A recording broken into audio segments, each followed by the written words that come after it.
All right.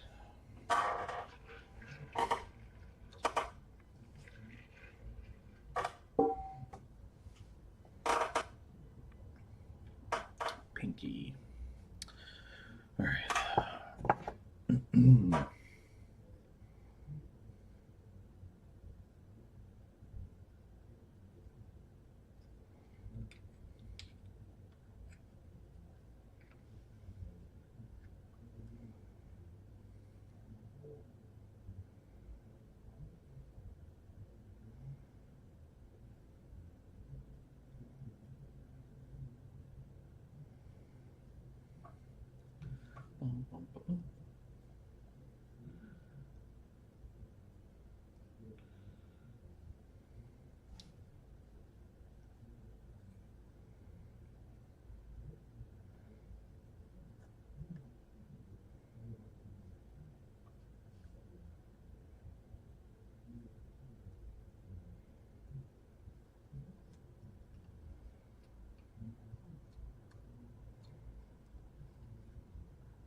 Weird how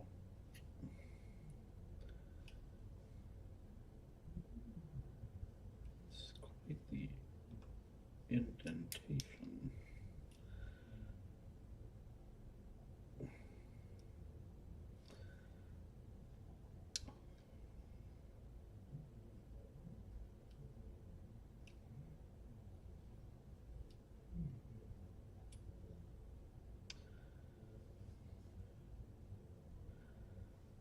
It just bends inward.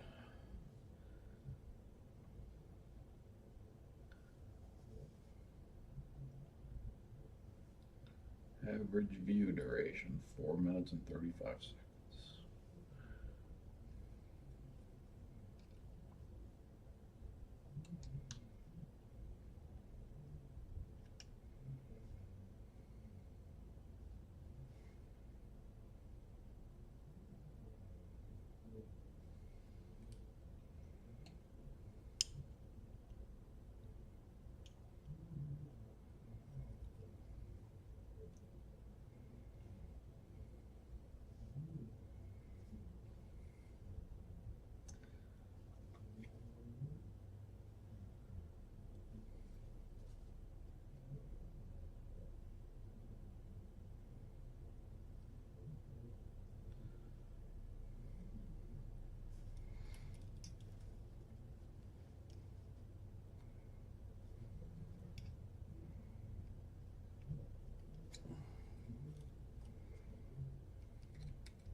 Oops.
Normally this finger's easy to shape, but I'm having trouble getting this to bend the right way.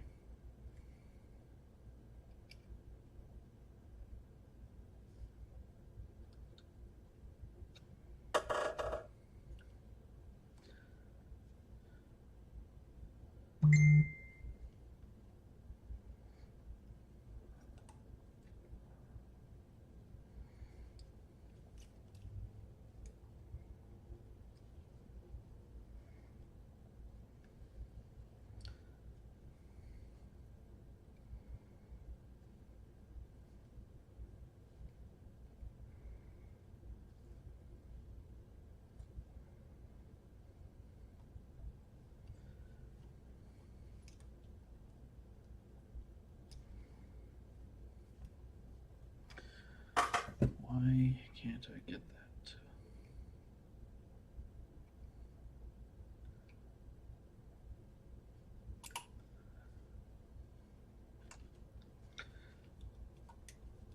It was good.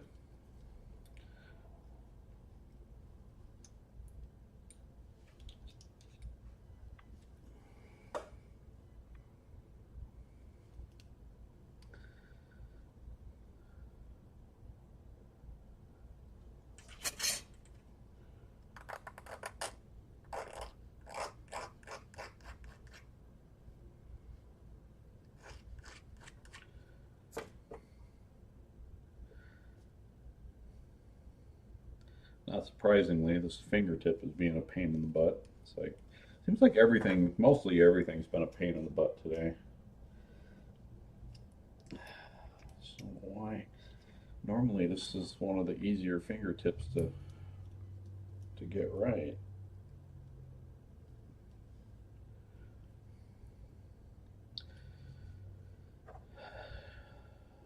Okay, we're getting there.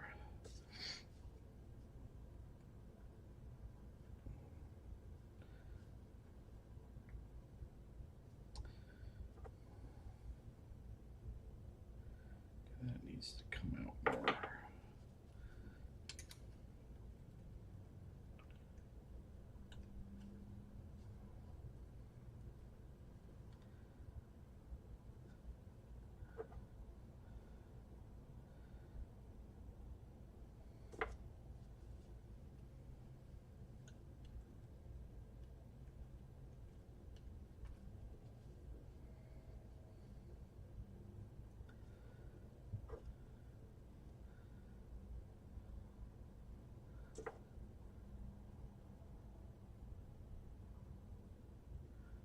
to feel the contour.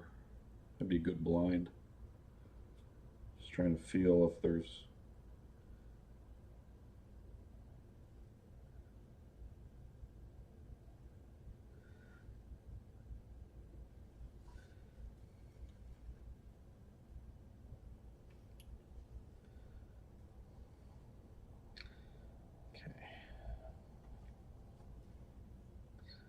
looking better.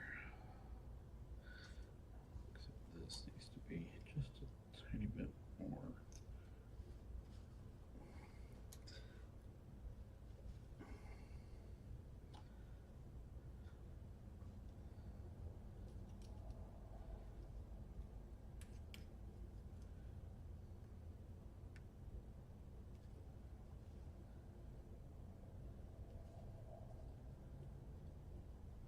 This is a part 2 mostly, except it's going to have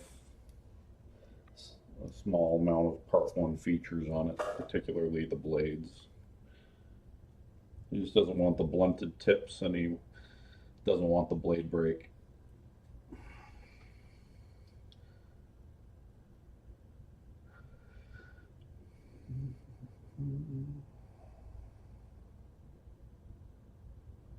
If you're wondering what I'm doing, this is the piece that I made in the presence of the original glove.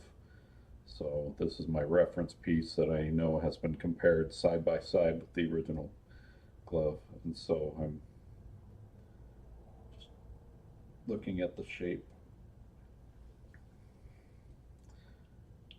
Test the width. Mine is a little too wide. Squeeze it just a tiny bit. It's amazing how skinny the original glove is. It's like, how did a finger with a glove on fit in there? So if you have big hands, the original glove would have been tight on you, quite tight. All right, now test fit.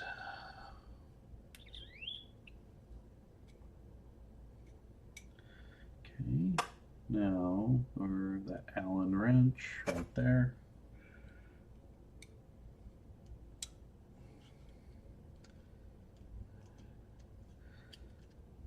Okay, is it straight? You gotta hide the holes.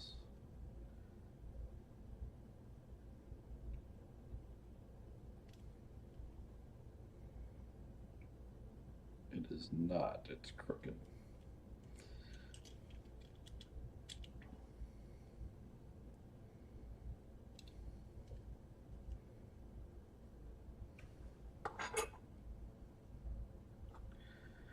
Okay, this might be tricky.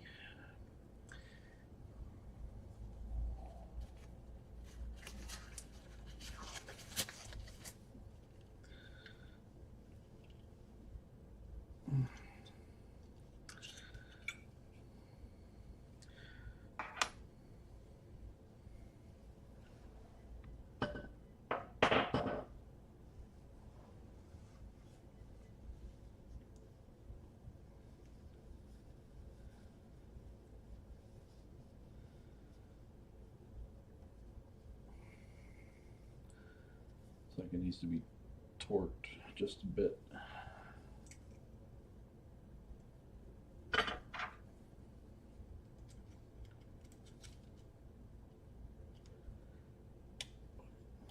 Definitely have to work on that.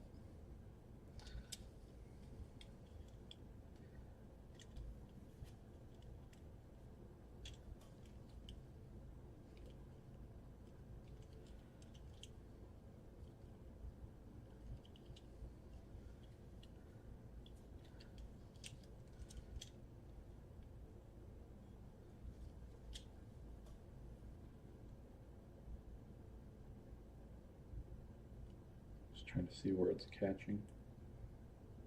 Okay.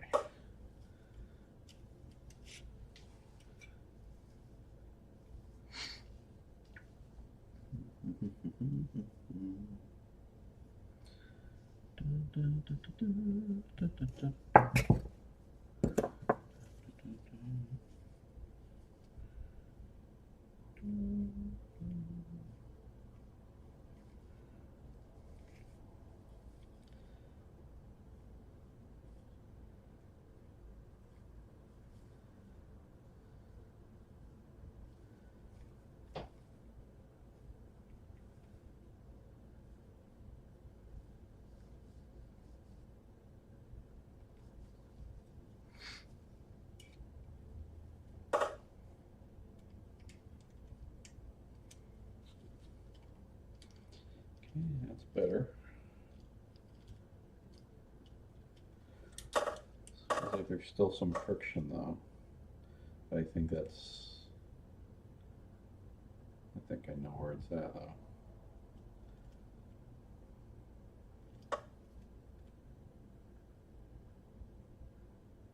Okay, I think I'm gonna do something.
Gotta curve this in just a bit. Just gotta get clearance. Clearance, Clarence. Okay,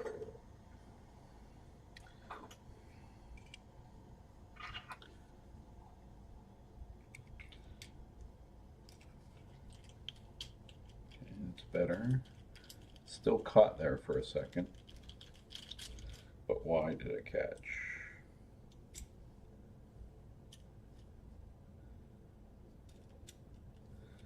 It catches. Okay, catching right there.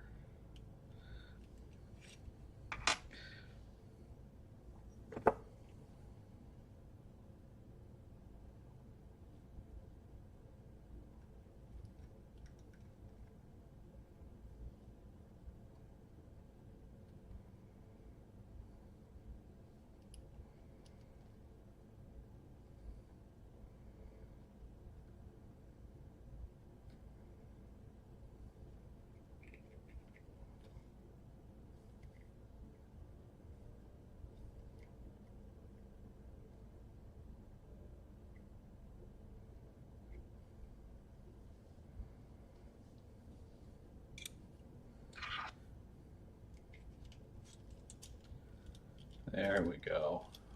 There we go. That's what we want right there. At least for my gloves. Okay, I gotta pull up some reference pictures real quick here. Go to my Google Drive. Because I have a whole smorgasbord of reference photos from the original glove. Nothing beats looking at the original. Even though they're just photos, but I can still really decide if something looks right or if it looks wrong.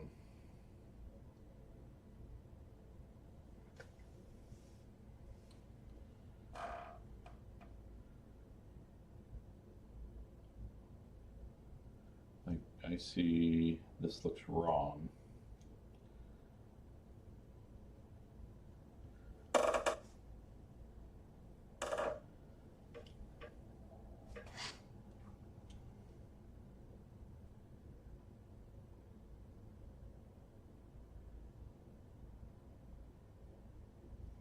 So I think if I shave that down just a bit, let's see if I can.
Sorry, I know this must be really fun.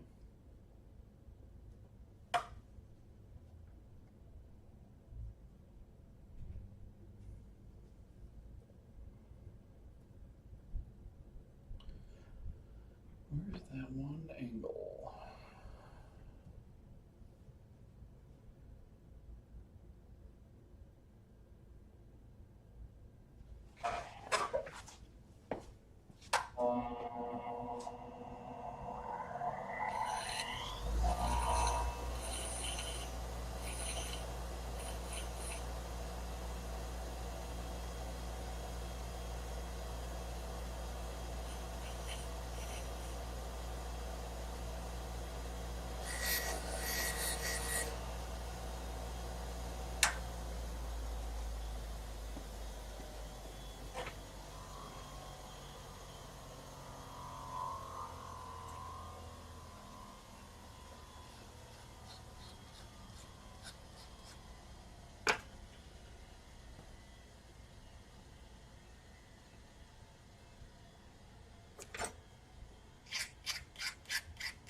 The specific angle I'm looking for.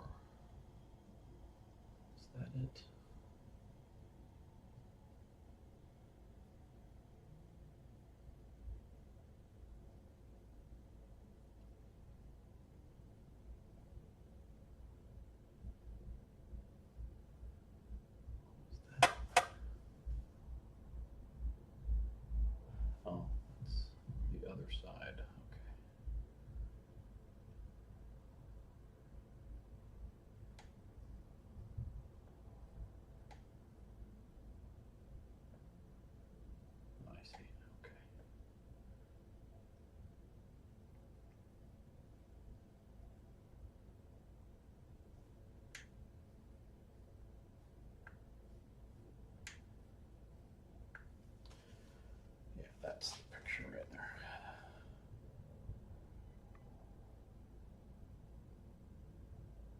Okay.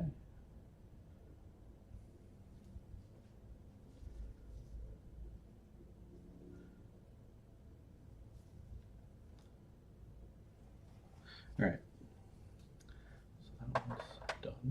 Let me just relook at the.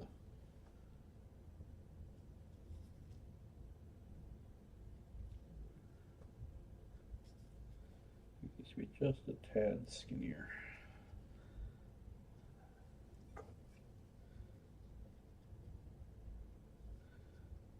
Edge to edge. Yep. Okay. All right. That one's done. At least shaped.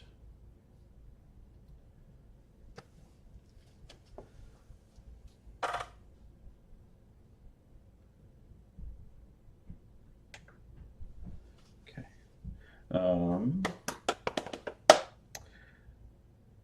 What finger should we do next? So we work from right to left. So I did pinky. Let's do ring. Oh, the ring, my favorite.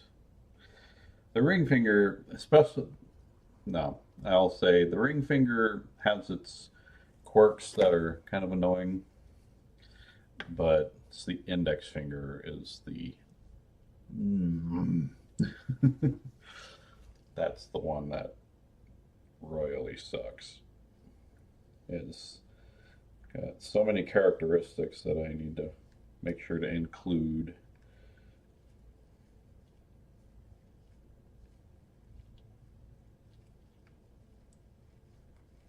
It's a really hard finger to shape right.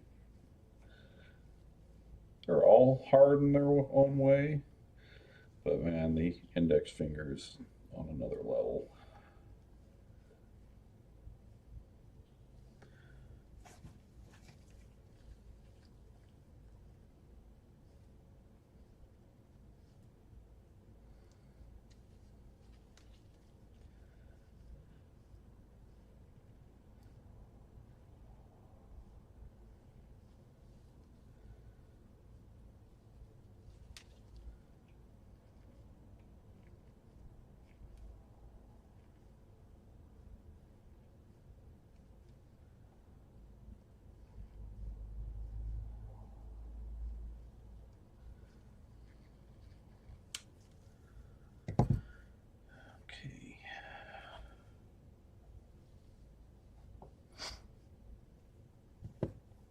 Where are my ball handle ones? There.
Now this is my part 2, so it's not quite the AST. So I'm taking some creative liberties on how the fingertip was shaped, because I do believe it changed after part 2. Like some characteristics about it got more pronounced. There's a picture of the part 2 glove, and the fingers are bent down so I can see the contour, and it doesn't quite have the big bulge on the inside of the ring finger that it has now. So I'm gonna add the bulge, but not all that extra super weird detailing. Gonna be a little more on the basic side. Just, I guess, more representative of slightly less beat up.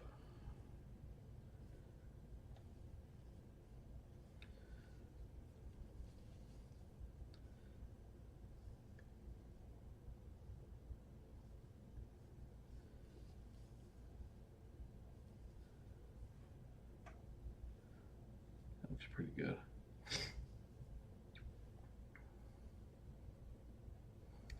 Okay, but I will add this detail in. It's like, because it looks like, you know, just parts of the fingers like they got smashed or pressed in or something like that. It's just these little subtle bends. Okay, that looks pretty good. Bend this down just a touch.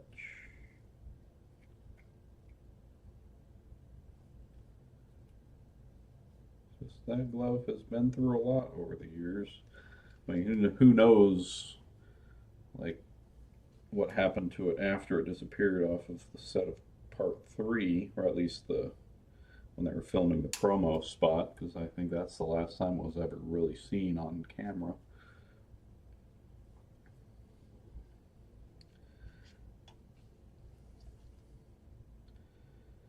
And I'll add this little dimple here.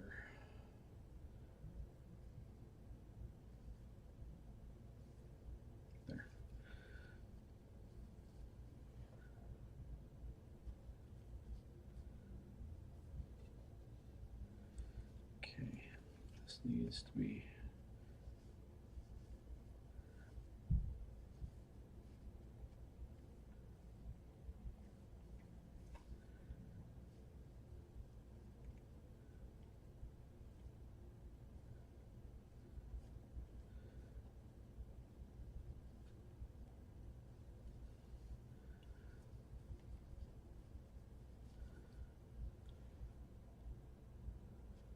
okay. Let's see how that fits. Okay, I can already tell. I should check the width of it. And mine's too wide. Squeeze it. But I have to remember, after squeezing it, I gotta redo this thing.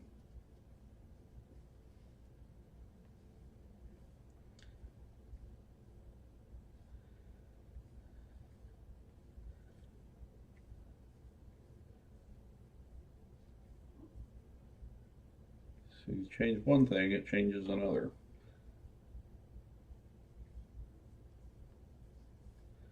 So this is never-ending domino effect. Okay, let's see how that looks. Okay, that fits good. And how does this compare? Edge to edge, I like it. Okay. Now let's make sure it's straight.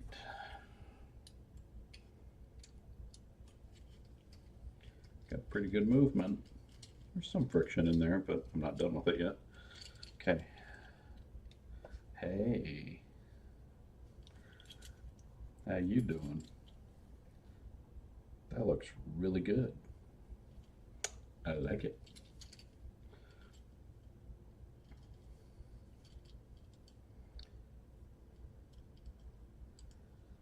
Okay.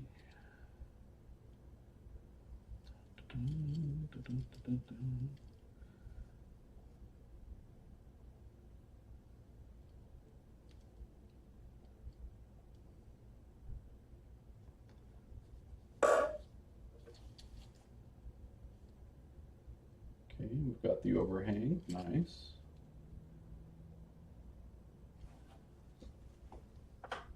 Pull my ring fingertip pictures.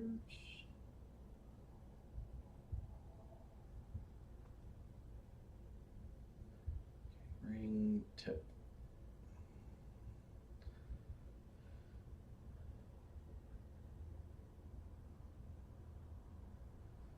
I still would love to see, I mean, not in reality, but I would love to see the original glove flattened out, and just so I can compare, truly compare with my templates. It's like, how close did I get?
That needs to be shaved just a tad.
Excuse me.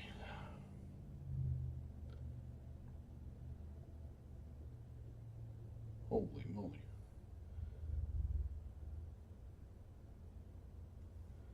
Why am I in that chat group? It's got this long message from a Tesla owner's group chat or something like that. So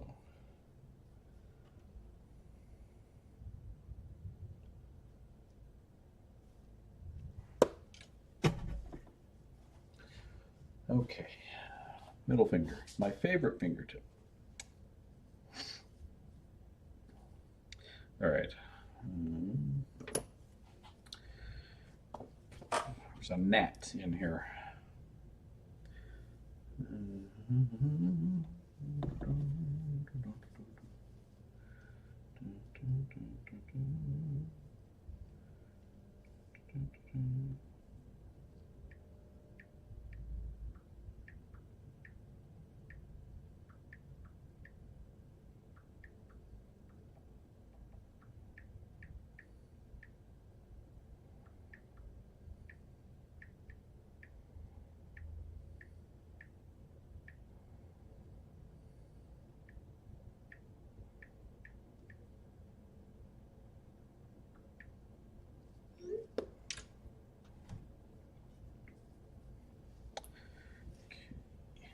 Mallet.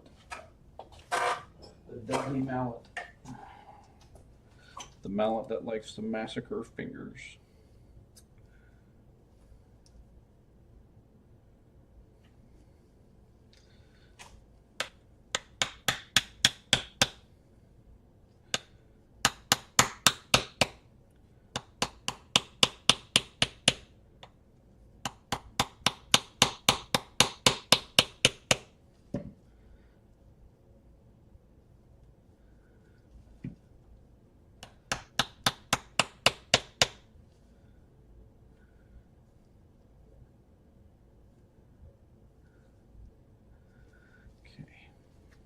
I can work with that.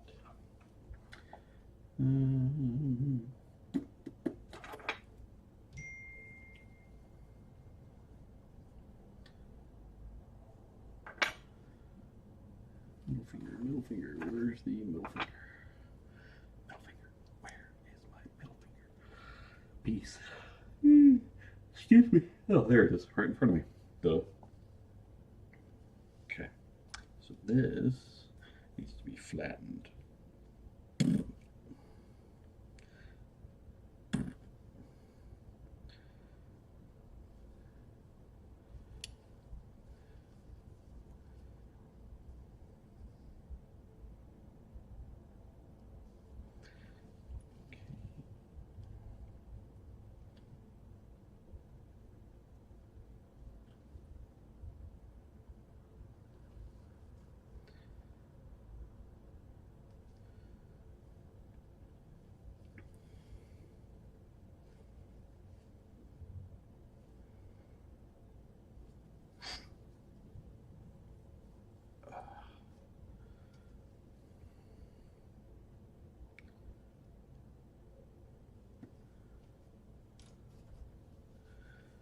Okay.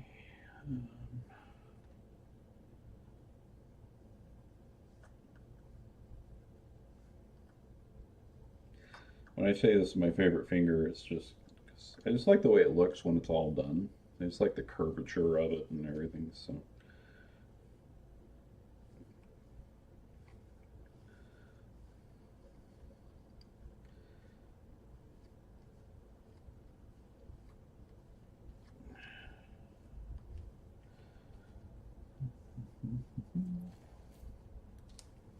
Where's that other handled one?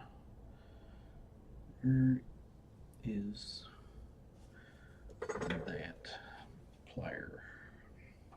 There's this one. There's those two. Where is the other one?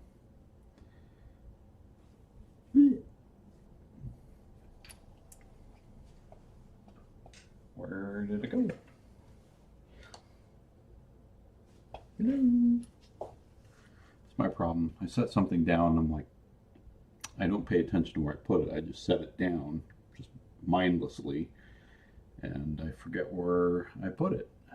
And then it gets lost in my disorganization. Oh, there. That would explain why it fell. It was not where it should have been.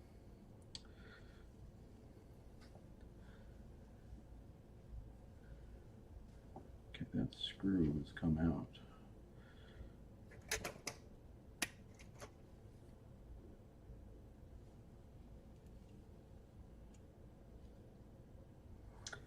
Well, that fixed that. Okay.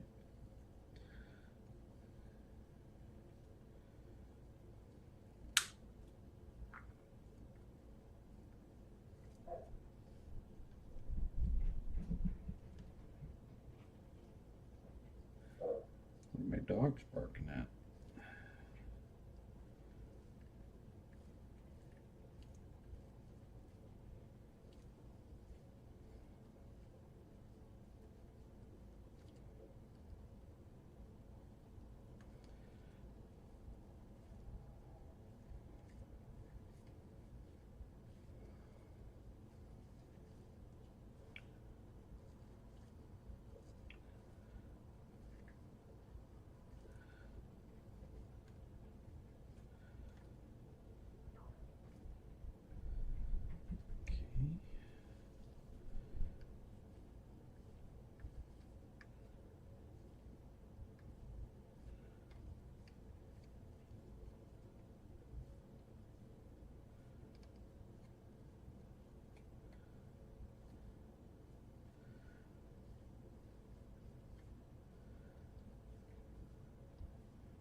Okay.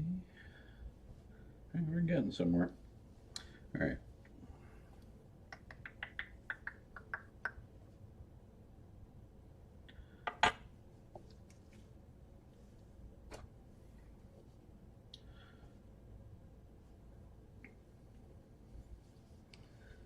Alrighty. So this comes out.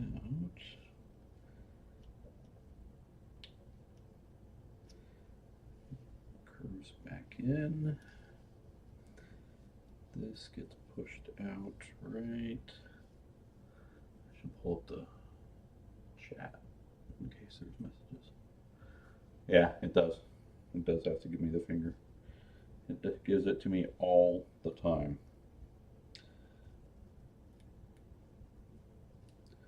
It's like, you think you know everything? I'll show you.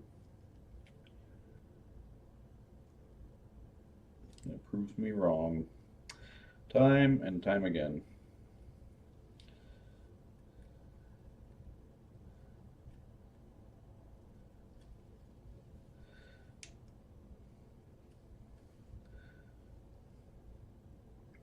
This just goes to show how much work goes into just making one of these things.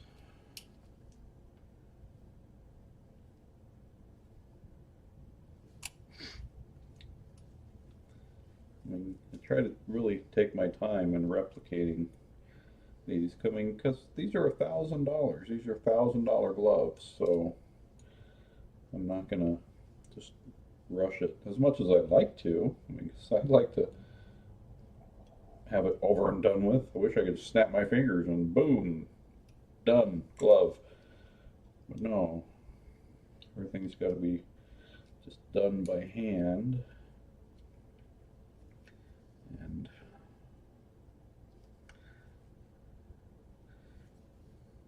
yeah.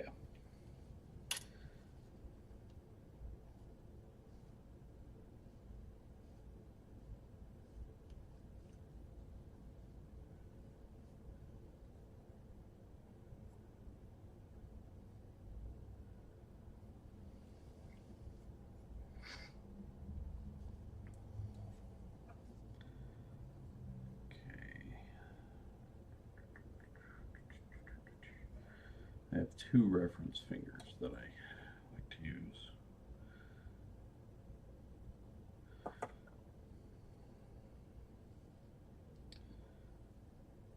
Reference pieces, rather.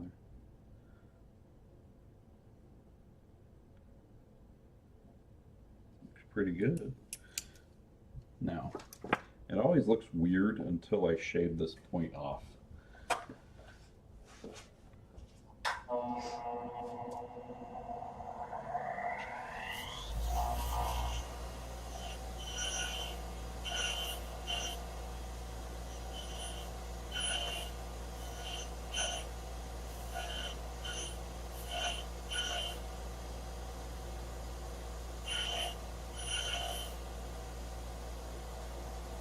But I hate to say it, I think I have to redo this fingertip.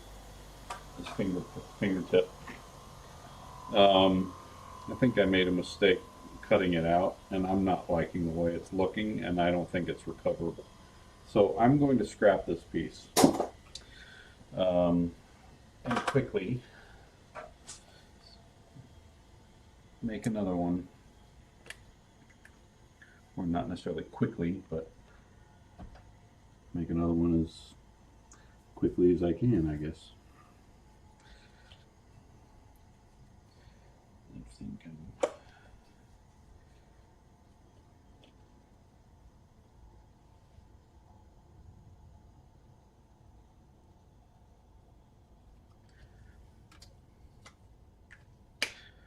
That happens from time to time.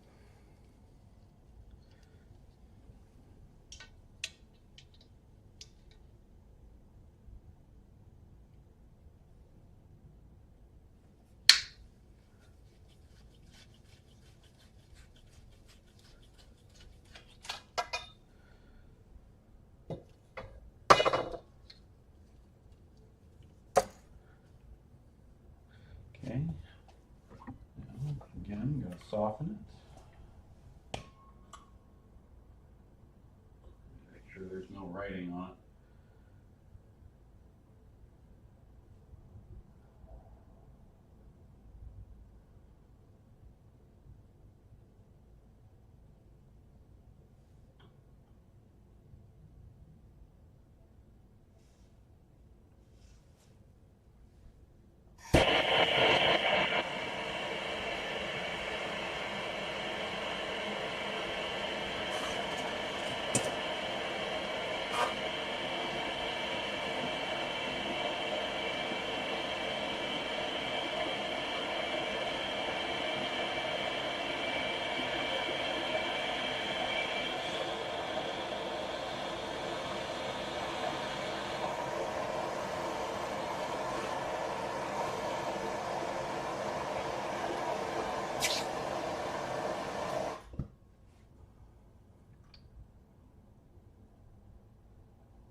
As much as I hate that I screwed up that fingertip. I had a feeling like when I just wanted to see what it looked like when I shaped it. And sometimes you never know. It's like, did I make a mistake or does that look okay? Once I started shaping it, and I knew, because I cut something just a little too deep, and I was hoping I could maybe, trim that out. But if I just looked at the other parts that I knew I was going to have to trim out, and that would have made the other part look too shallow. Anyway, it's complicated. Again, it's a chain reaction thing. You screw one thing up, if it's not salvageable, sometimes you have to cut your loss and just, all right, scrap pile. And just do it again. That's okay. It's just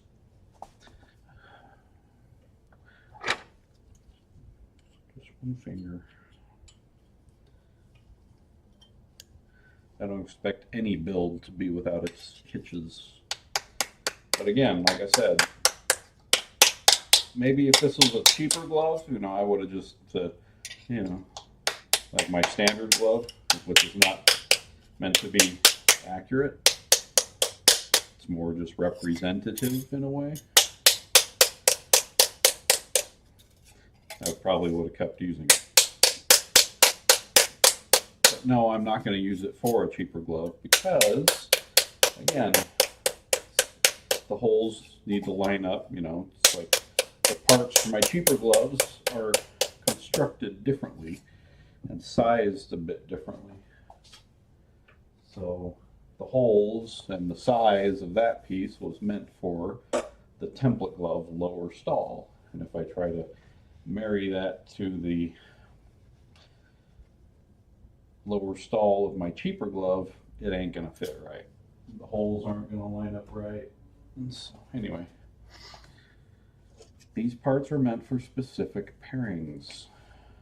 I'm not gonna make a Frankenstein of a glove.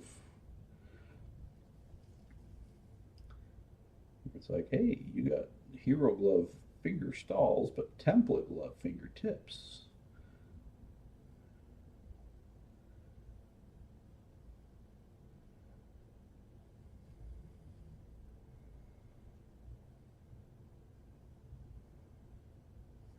Unless I intend to do that, but then I have to make sure the hole placement, like if I'm going to use template glove fingertips with Hero Glove finger stalls, I need to make sure to put the holes on the fingertip where they're supposed to go on a Hero Glove fingertip. That way I know the holes will line up right.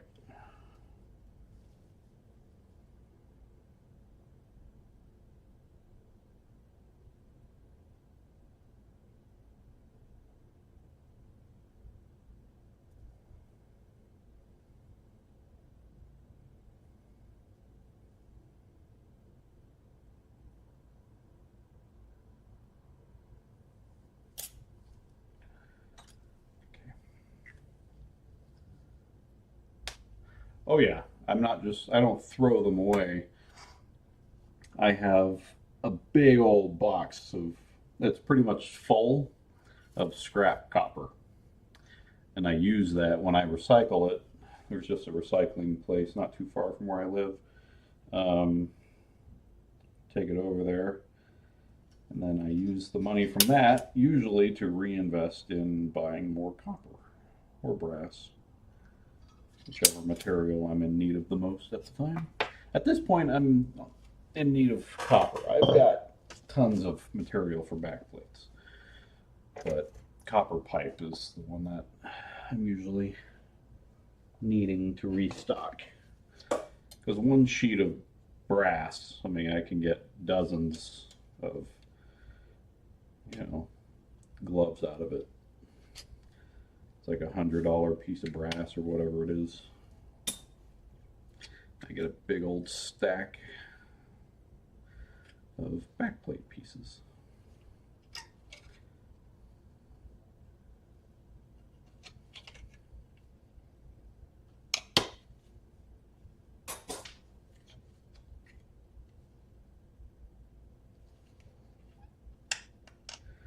That's where I'm dropping these scraps that I'm cutting here. It's into my big old box. I don't know how much it weighs. It's got to weigh at least 20 to 30 pounds, I would say. I mean, it's been, gosh, I don't know, a couple years since I recycled it. It's been a while. All right, here we go. Don't screw this one up, Mark. People are counting on you.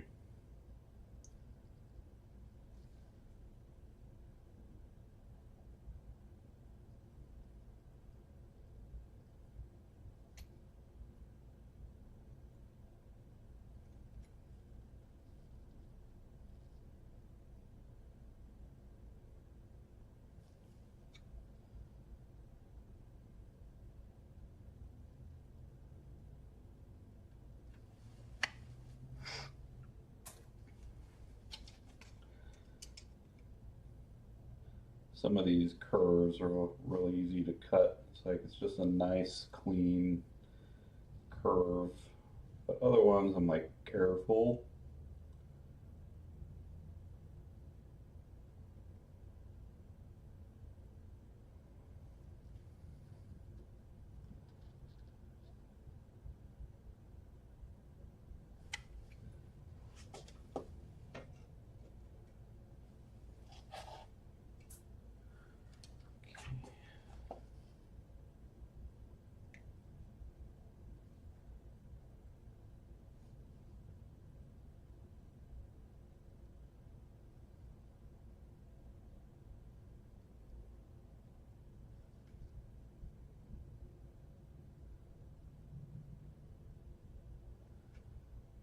this curve right here. This is a tricky one. This is where I screwed up on that other one.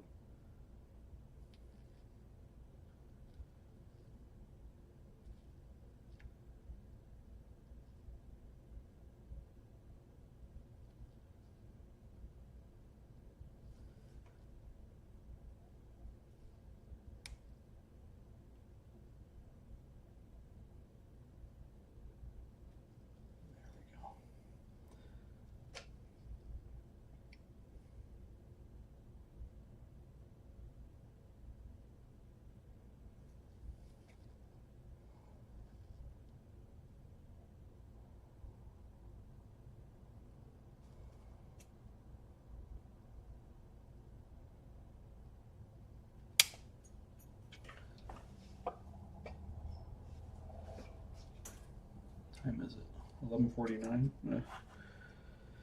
Well, I took a nap. I fell asleep after feeding my dogs, and so it's Sunday tomorrow. I don't have to work, so I can stay up as long as I want.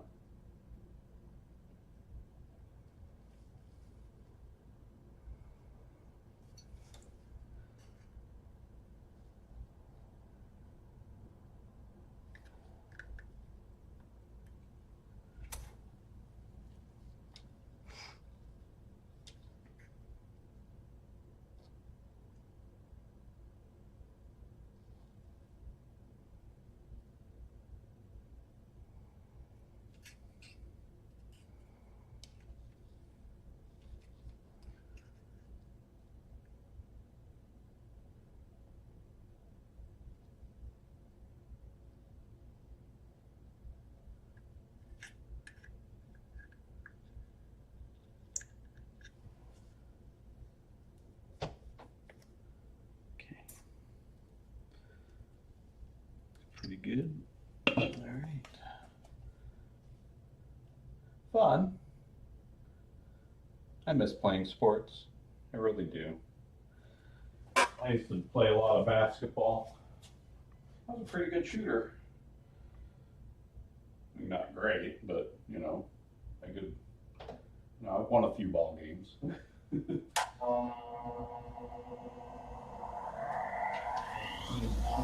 Latex glove.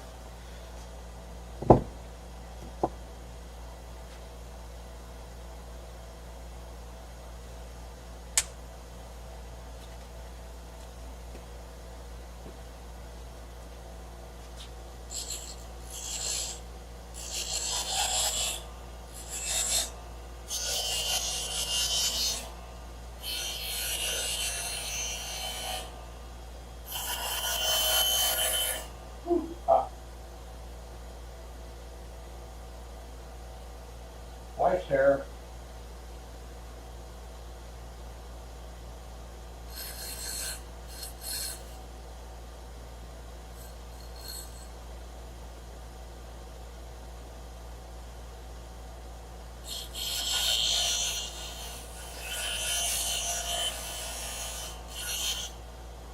Dang, that's hot today.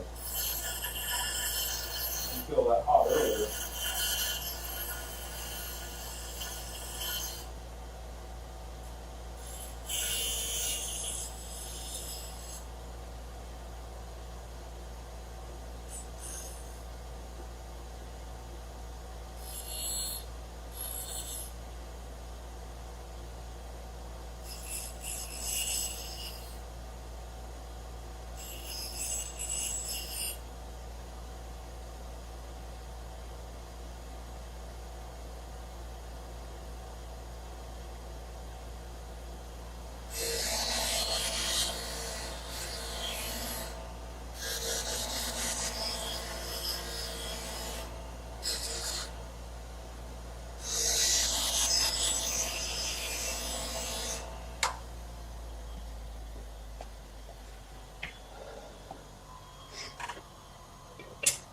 I used to bowl too, not professionally, just very casually, but I'd like to possibly go back and do that. I mean, I wish I could go back and play basketball, but that's probably a little too dangerous. I mean, I still like to go to the gym and shoot around.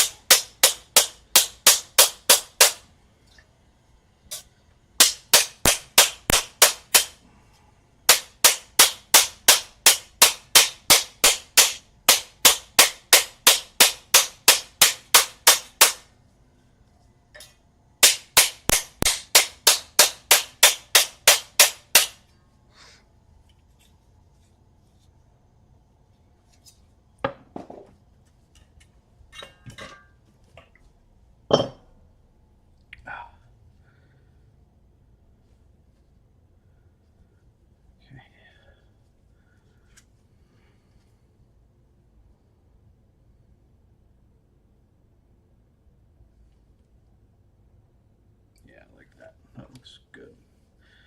Okay.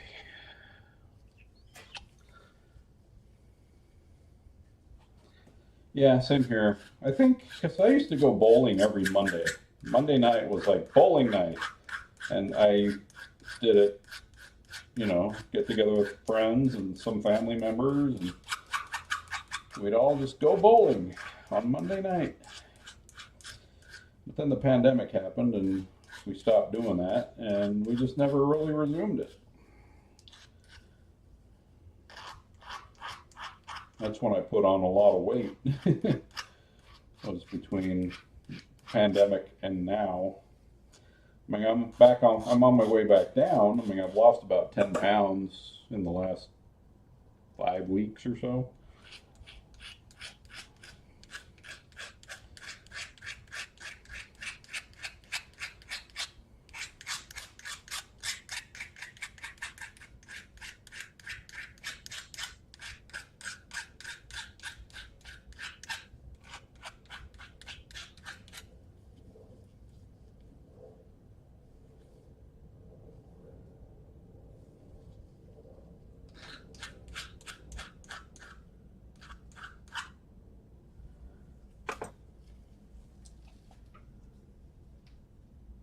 Oh wow, yeah, it's probably been a while. My bowling ball it's up on that shelf. It's next to that green bag that's sticking out up there. It's in a black bag, it's just pushed farther back. Oh wow, I think there's a black widow that was living in there. I remember seeing a web, but I did find the dead spider up there. But it was always near my bowling ball. But maybe that's why I haven't been bowling, is because spiders and bleh.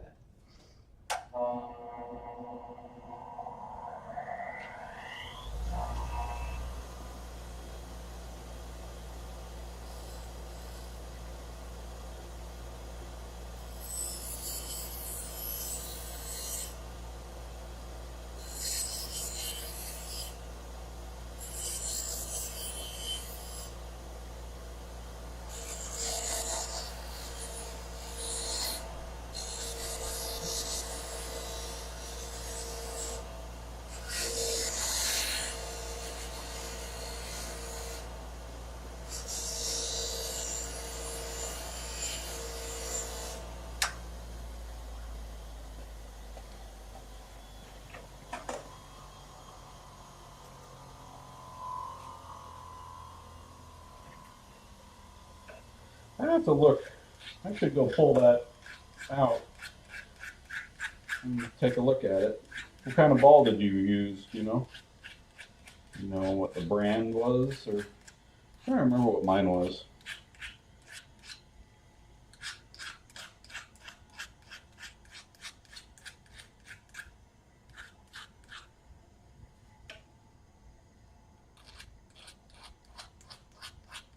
In fact, when I'm done with this, I'll grab my bag down and, for one, I'll check for spiders.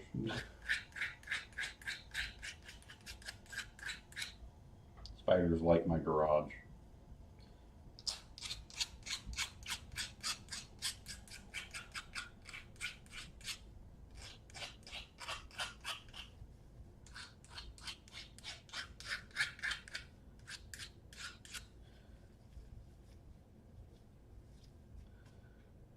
That looks good, nice and clean. I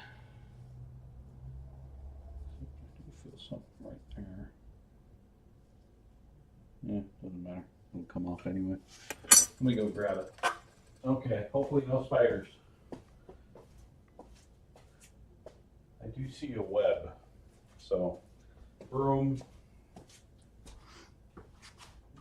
Of course, it might just be the old web from the Black Widow that is no longer visible.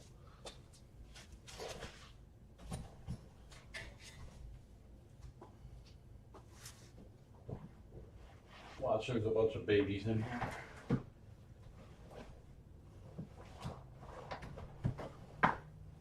Yeah.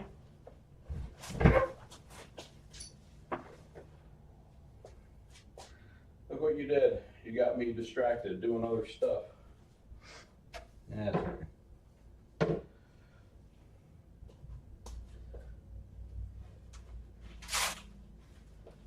The bag's like, hey, you didn't forget about me. Not entirely. There she is. Hey, mine's a Storm.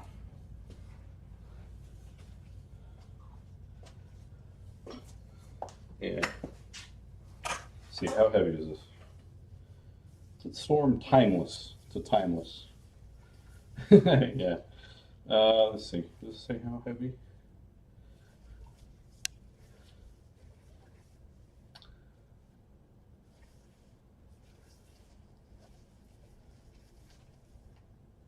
It doesn't say how heavy this is.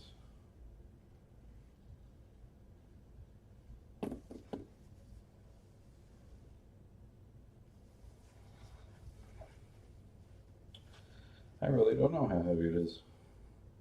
Let me see how this feels. Well, that still works. Yeah, this is the brand that I think was Jason Belmonte. Is that who it is? The Australian two-hander. It's got Belmo right on it. It's got his. Like, yeah. Anyway, listen.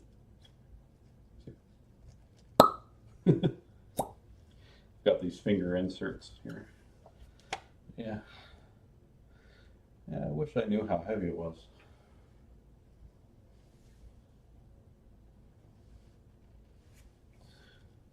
I don't know if this. I mean, there's writing on it, but it's just like a bunch of code. I don't know. It's surprising that it doesn't say how much it weighs.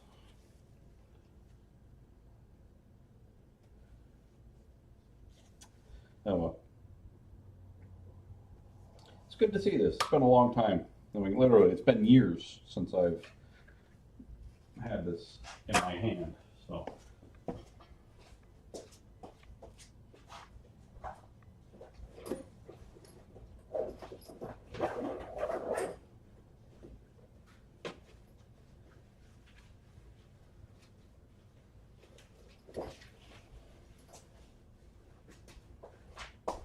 I'm just looking.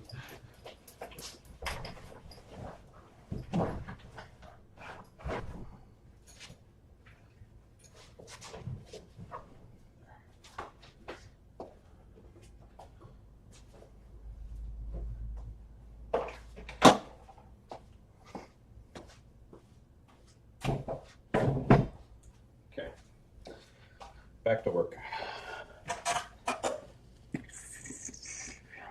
Put this back on.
I'm still curious about how heavy that ball was. I wonder if I ever, let's see, bowling ball. Looks like I bought it in 2017.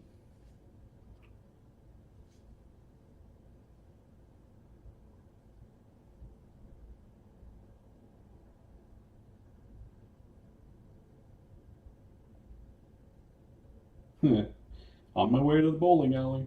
Yeah, from conversations from what, 8 years ago? 2017?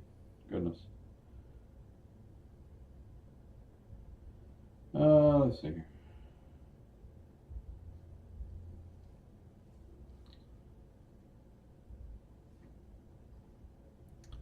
Just don't know if I have any emails involving it.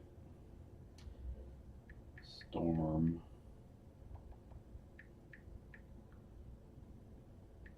Bowling.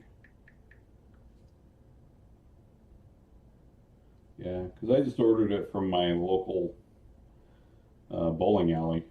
They had a catalog and I ordered it from there.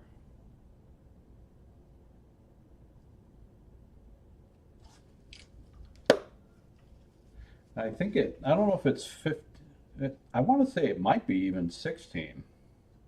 Because I know I went the heavier route. So it could have been a 16. So, yeah. Because I wanted it to really pack a punch. So, even though it's harder to throw, I mean, I don't have the hand strength. So, I was trying to learn two-handed bowling because, again, I don't care.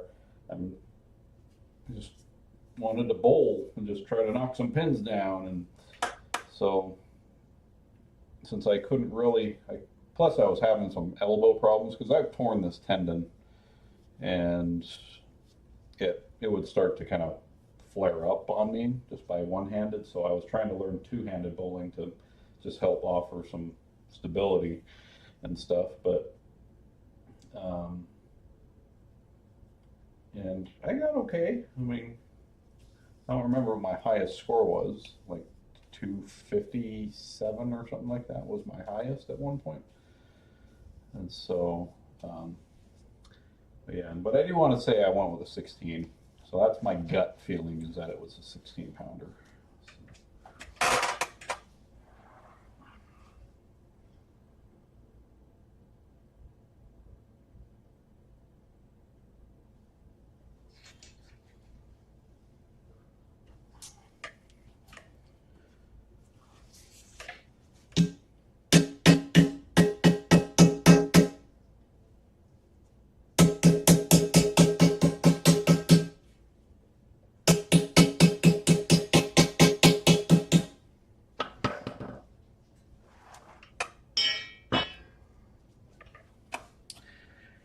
Oh, I need a drink.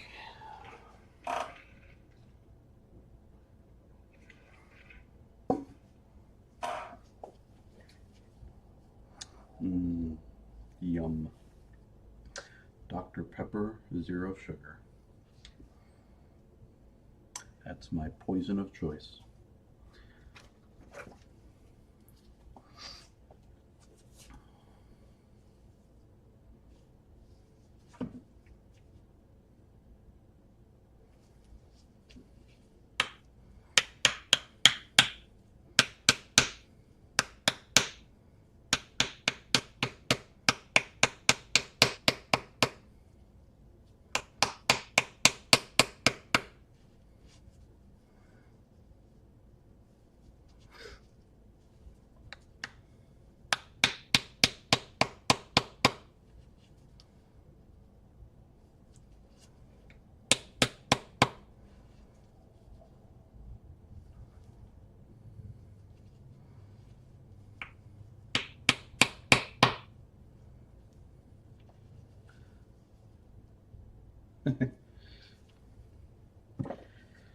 I don't have that kind of time.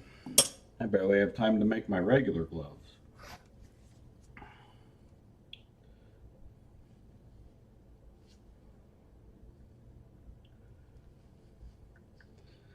Again, unfortunately, my financial situation is to the point where, like, I have to rely on the money from these, which I don't like.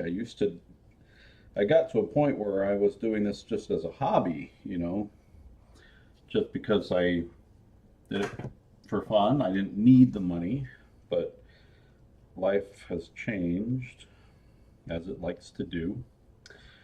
And yeah,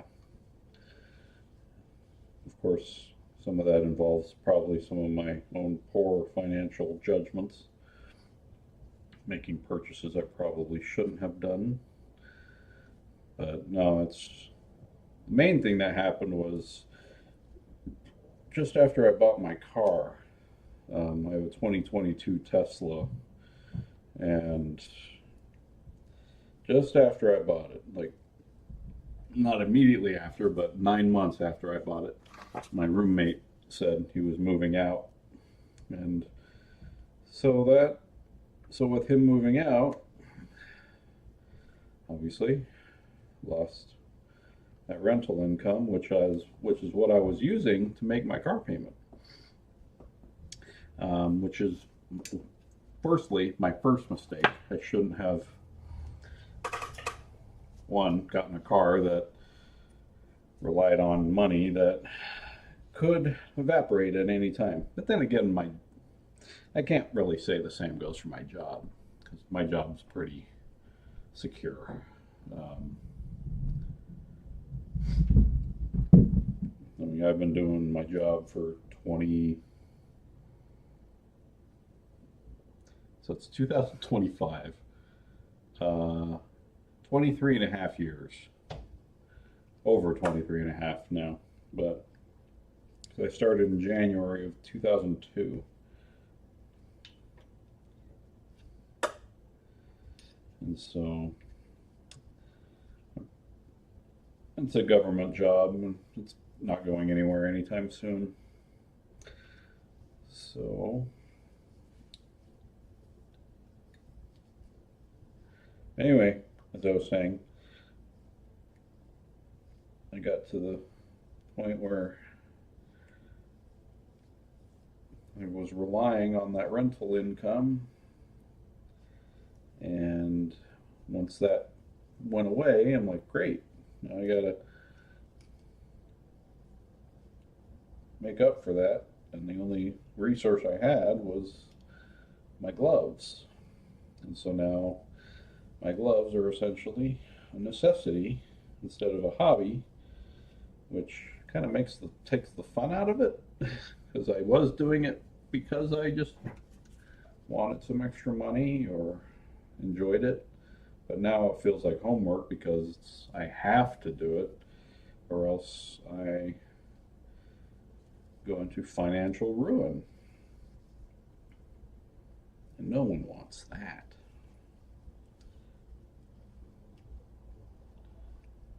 For themselves. Maybe there's somebody out there who wants it for me, but I don't know. I don't know why they would. It's like, what did I do? What have I done to you? Anyway.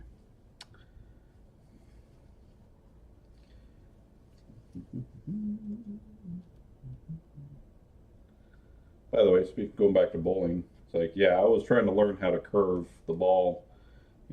I got a pretty good hook on it. It's like, I probably have some video of myself playing somewhere. And yeah, I was getting some good curves. I mean, that ball specifically is meant for curving it.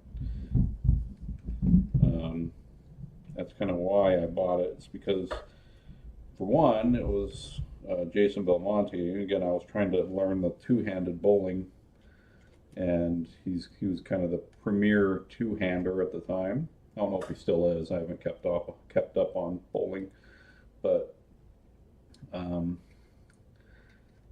that was the ball he was using, and I'm like, okay, if he uses it, then hey, it curves like that. And so there was a video of him trying out the Storm, the one that I have, and he really liked it. That sucker curved. I don't know what my highest was. I mean, holy crap. Sorry. That looks really good. Right out of the gate, that looks really good in terms of the shape. Oftentimes I really got to fight it and tweak it a lot, but this is coming together really nicely. And right when I held it up, I'm like, Oh, I mean, I've done this so many times that I kind of know what the piece is supposed to look like, and dang, that looks really good. Guess if there's one little thing, it's just this spot right here. It just needs to curve just a tiny bit more.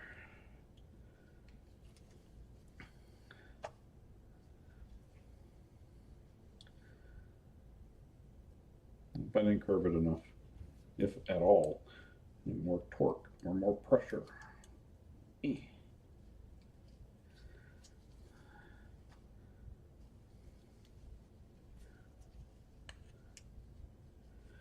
Should go back and look at like the pictures that I took.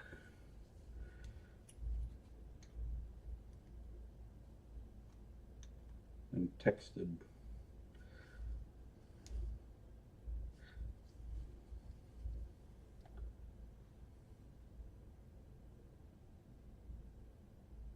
It still isn't curved. I really got to force this thing. All right. I just didn't want to use too much force and curve it too much.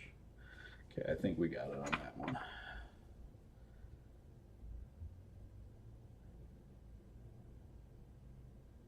Yeah, I like that. That looks good. Yeah, this definitely looks better than that other piece. Again, it still looks weird because this point is on it, but once that point comes off, it's weird how it suddenly looks much better.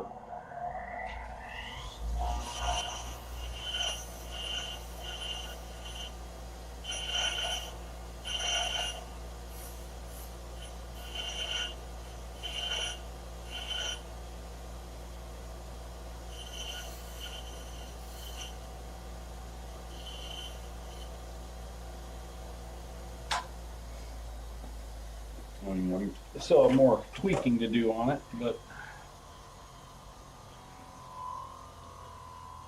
it definitely is going in the right direction. That's what we want, right?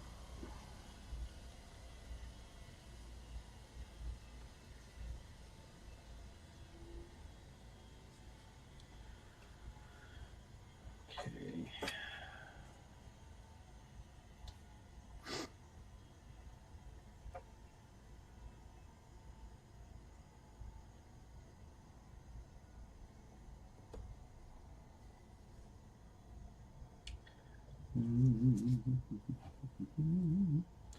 I always forget if I put it down or set it on my desk.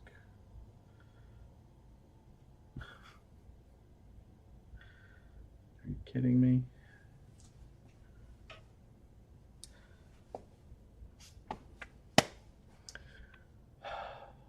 Where is the tool? Oh my gosh, where is it? Oh, I'm stupid.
I wish I could just snap my fingers and boom, piece made.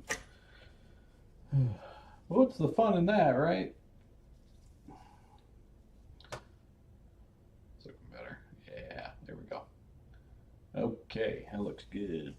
Okay, but now I gotta finish shaping it. See, literally, I just had it. And problem is oftentimes I'll set two tools down at once and one tool is on top of the other. And so I see the pliers, but I don't see this thing underneath it. And so I'm just like, where did I put it? You know.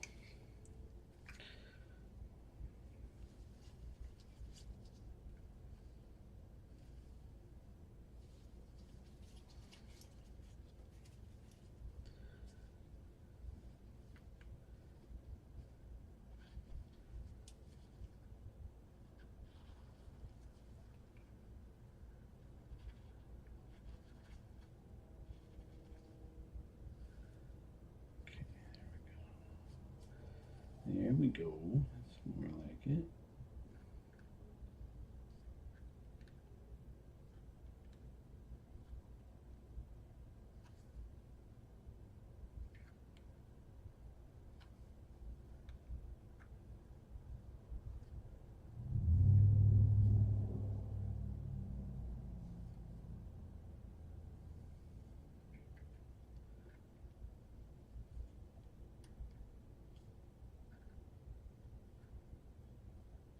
Sometimes getting these pieces to fit together right are just a matter of micro movements. Okay, this is the one from the, hey, nailed it, and told me to, yeah, I like it. Edge to edge, nice. So I'm checking the width. Okay, let's see.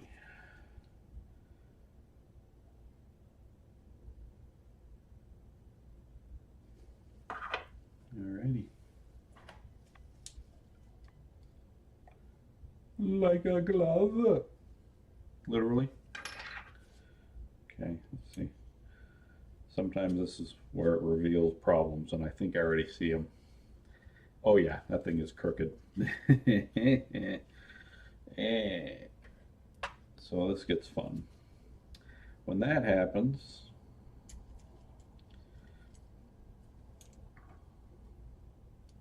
yeah, it's turning to the right. I have to torque it, which is going to distort it. But at least it brings it true. But that usually ruins the shaping that I did. So now I gotta just fine tune it again. Thankfully it doesn't like royally screw it up like that. That looks beautiful. Now I check it again.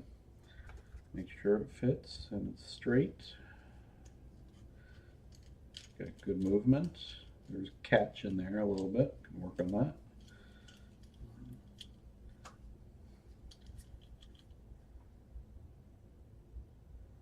That looks pretty darn straight. Let's see. How does it look from this angle?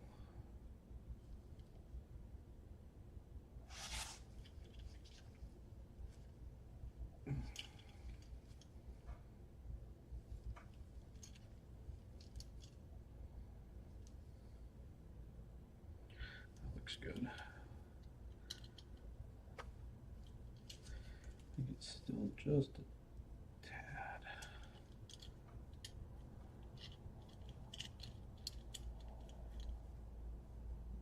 There, that looks good. Nice. We're getting there. We are making headway. Oh, I need that back because I gotta check to see where it's rubbing. That's one thing that Luke Carlucci said was one of the hardest things about making the glove. Again, he was making it for the first time, so he didn't have like all the experience under his belt like I've got. So he's like everything was new to him, and he was just trying to figure it out.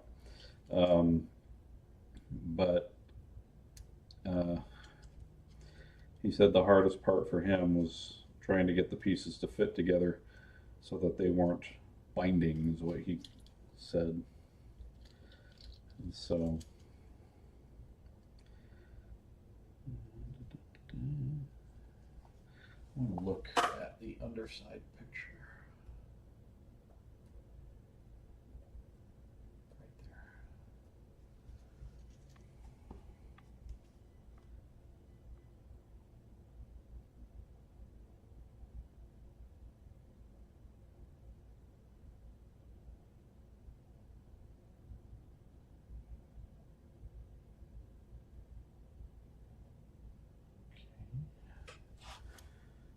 This could come out just a tad more.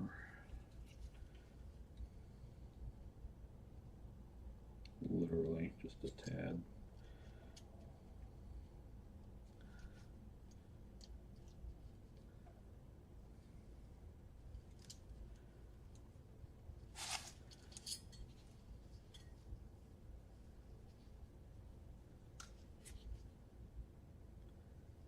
This angle just a bit more like that. Yeah, there we go. Okay.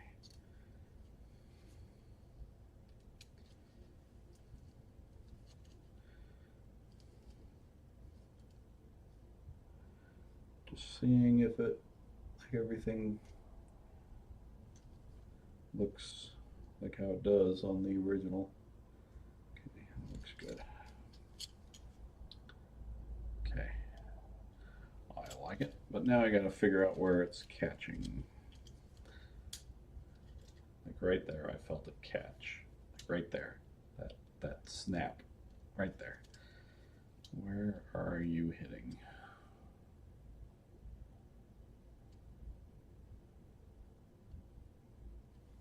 Oftentimes, you just rub, like get that to catch over and over and over again, and then you look to see where are the clean spots.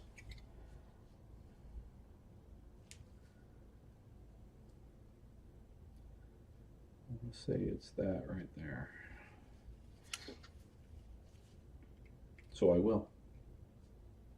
It's that right there. All right, let's see if this works. Just micro movements. Just try to create enough space for the copper to glide smoothly without catching.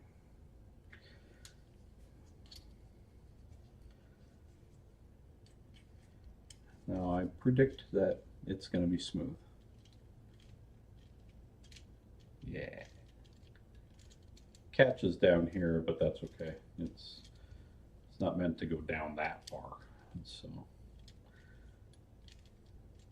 as long as you kind of get like a 90-degree movement like that to that, that's nice. Okay. Alrighty, I think that one's done. The nightmare fingertip now, if that wasn't bad enough. The index tip, my least favorite one to make, but the most satisfying one to make. When it comes out, when it turns out right, it's like, because I know what I'm looking for when I make it. It's like I know specifically what features I mean, I get really picky when it comes to some details because I put so much time and effort into designing these templates that um, you know, it's like I want it to be right. I mean, who doesn't? But you know, since I designed these templates, these are my templates that I created referencing the original glove. It's like I want them to be as spot on as I could possibly get them, because that was the whole point of the endeavor.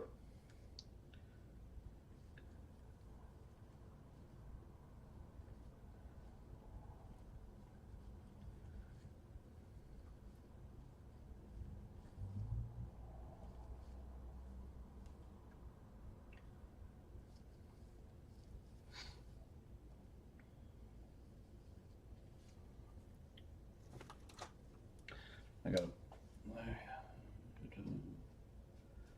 okay. Just making sure I didn't miss any messages.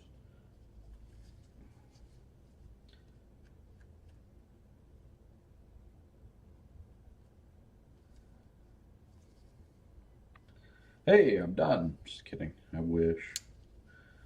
I wish it were that easy.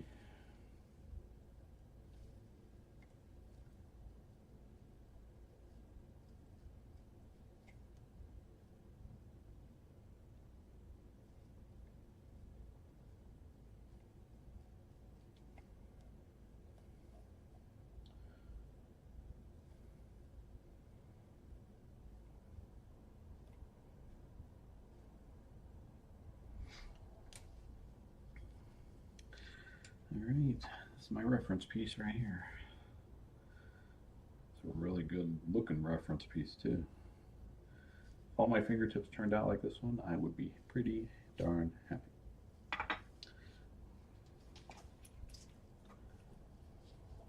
But again, ugh, the index tip is really difficult.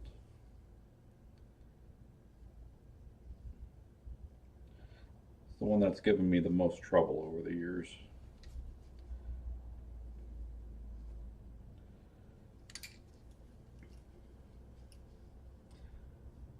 And interestingly enough, it's the one that caused me the most arm problems when I was using the thicker copper. It was this fingertip that was by far the hardest one on my arm.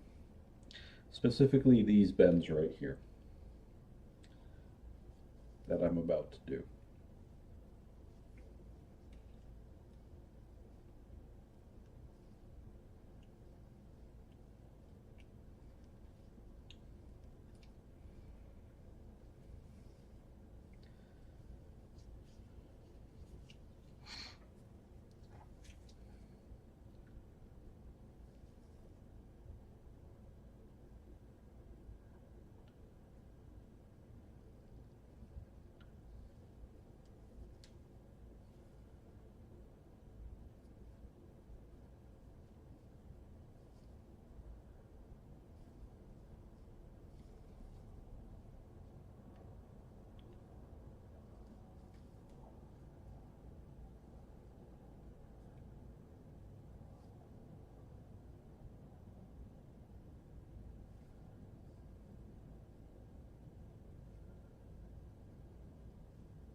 There was just something about these bends that just really wreaked havoc on my arm. I mean, I would get radiating pain all the way.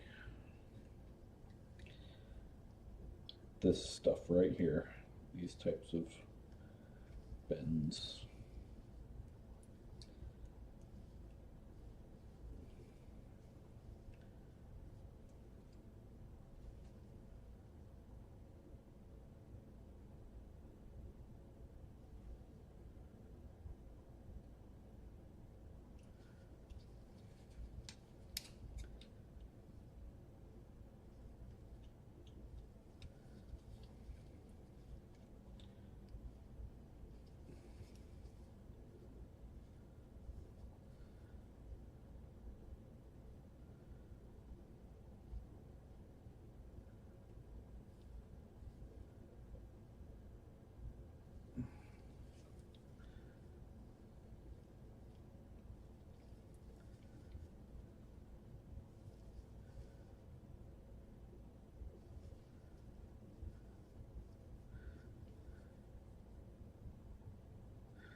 way too low. It needs to be brought up higher.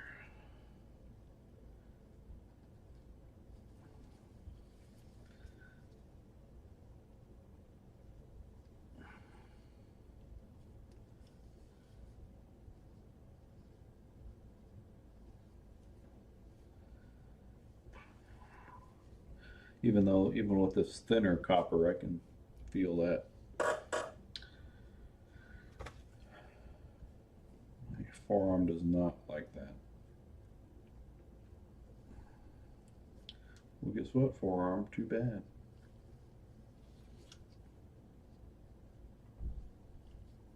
I have a job to do. I need you to be on your A game.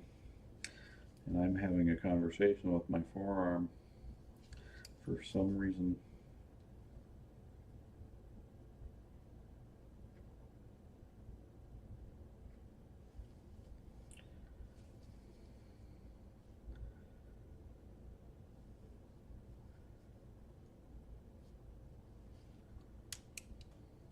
I don't know if I'm liking this.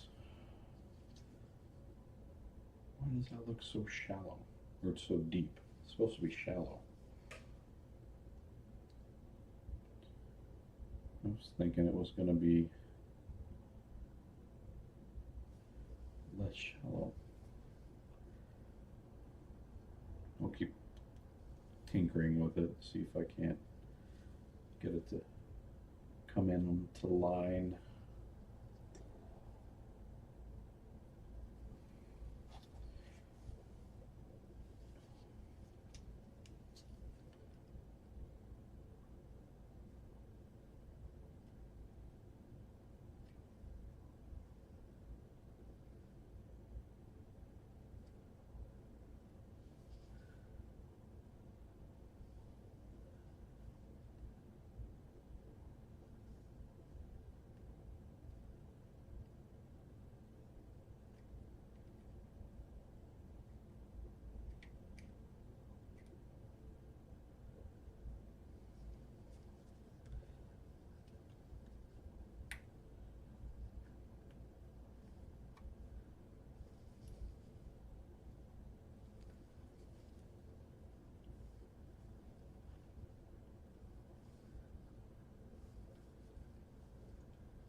Ouch.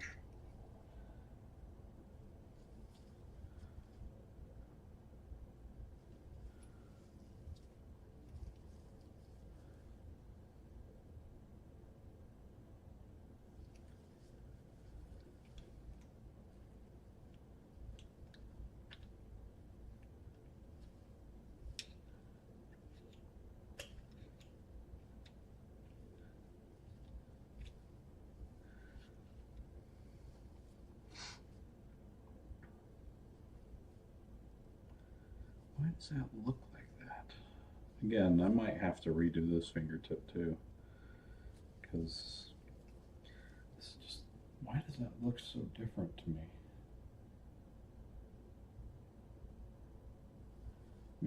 I'm gonna do the same thing as I did with the middle finger. I'm gonna just make a new piece, because sometimes, like, if I cut it wrong,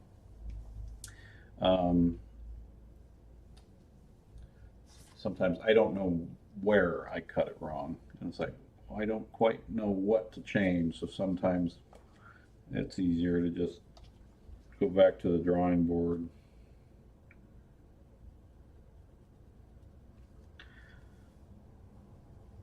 I hate doing it because it's just more time doing something I already did, but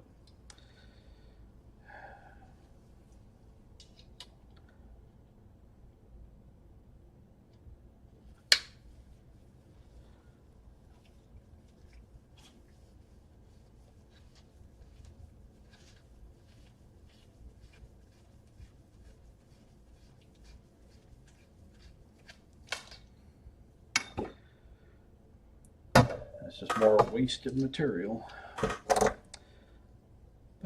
Oh well. That's what I get for not cutting it right. I think I know what I did wrong. That's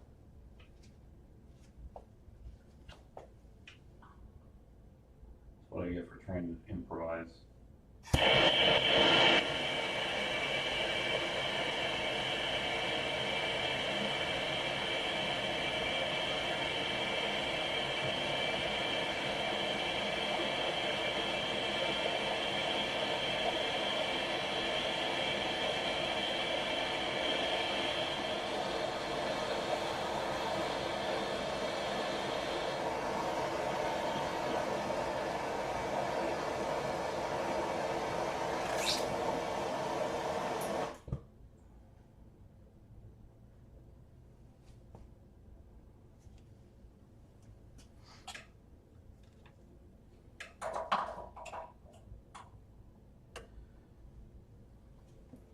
See, sometimes, like what I wind up doing is sometimes I'll try to think, oh, maybe I'll try this, and maybe it'll save me some time or produce a better result. But then, just like this, it's like, nope, anything but.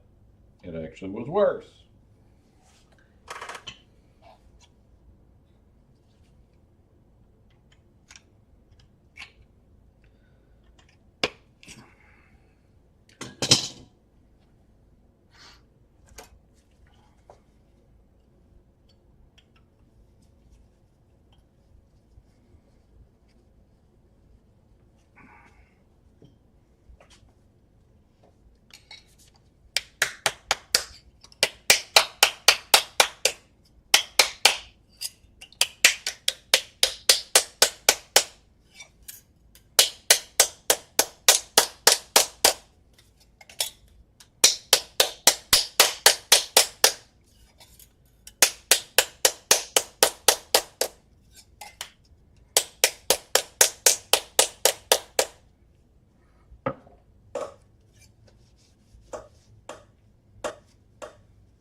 It's good. Got the hiccups. All right.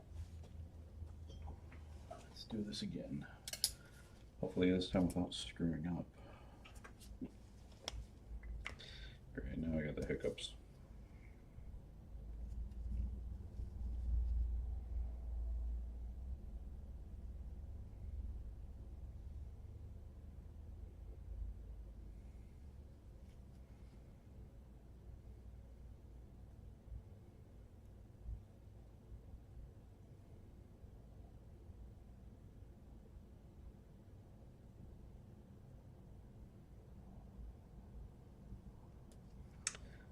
And I hate it when the piece moves.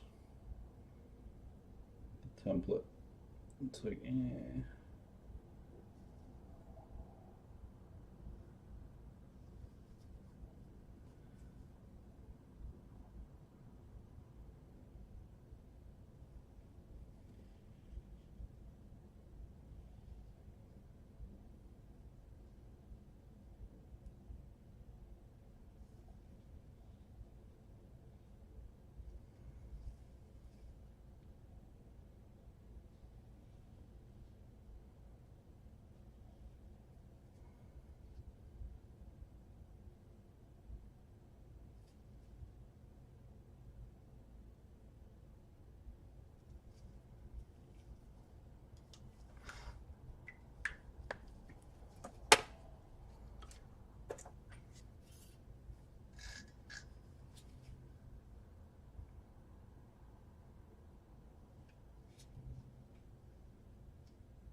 This is fun, isn't it? Amazing, riveting quality television.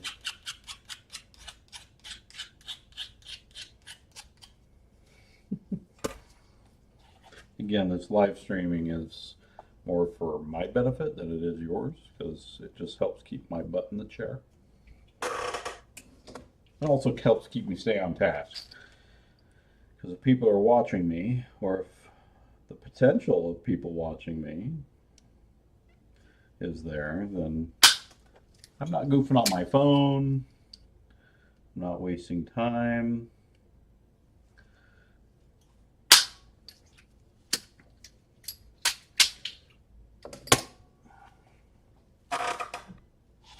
Because glove building is rather tedious and boring.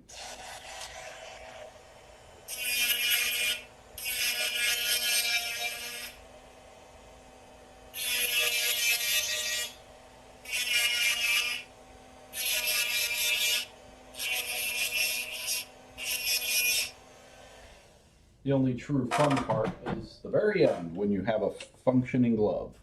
That's when it's really fun. But until then, it's like,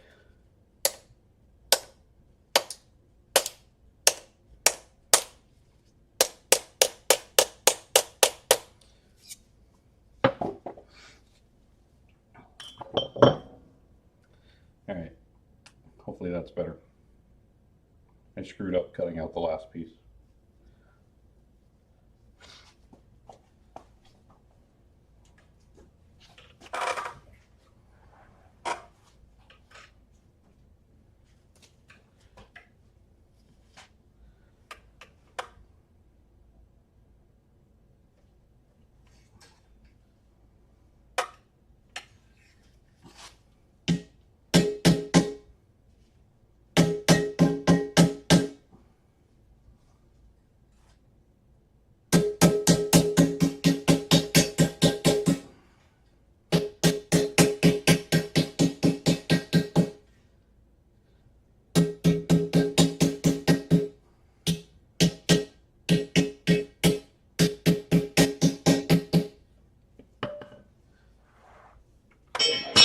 I think that is crazy warped.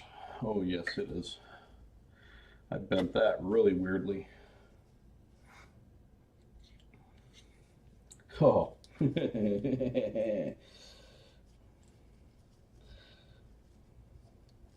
Totally fixable, but it's just still, it's like, what the crap, man. There.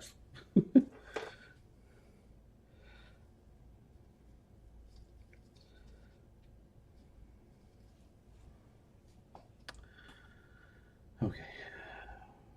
Let's do this right this time, right? Okay. Half of the live stream is just me looking for tools.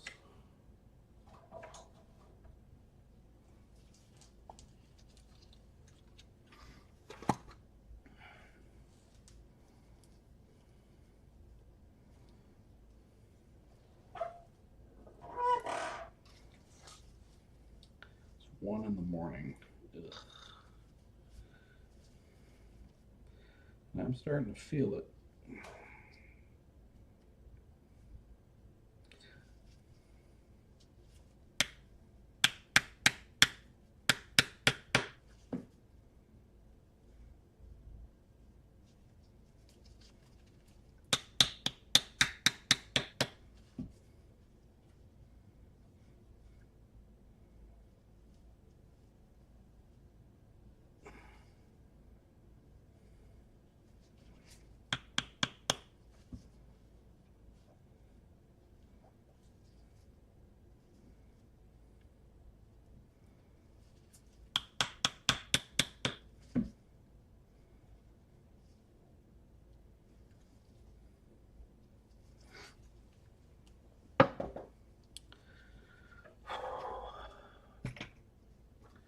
All right, let's try this again.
Yeah, it's starting to look better already, actually.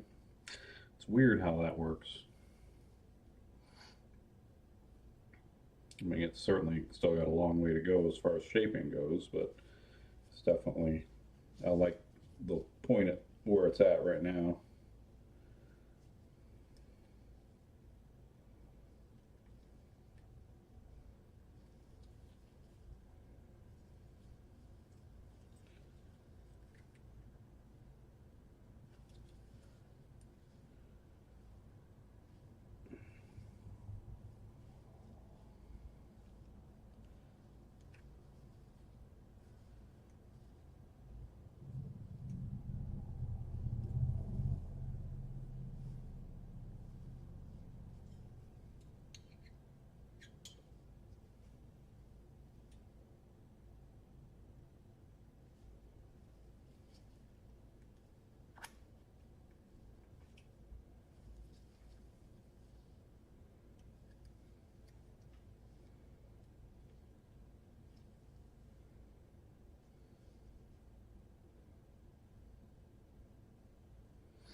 Ow.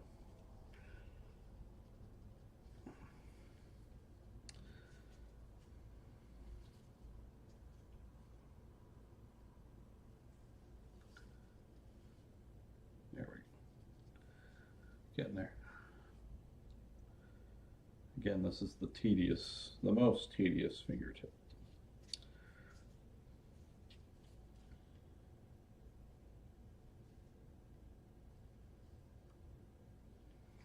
This is the fingertip to ruin them all.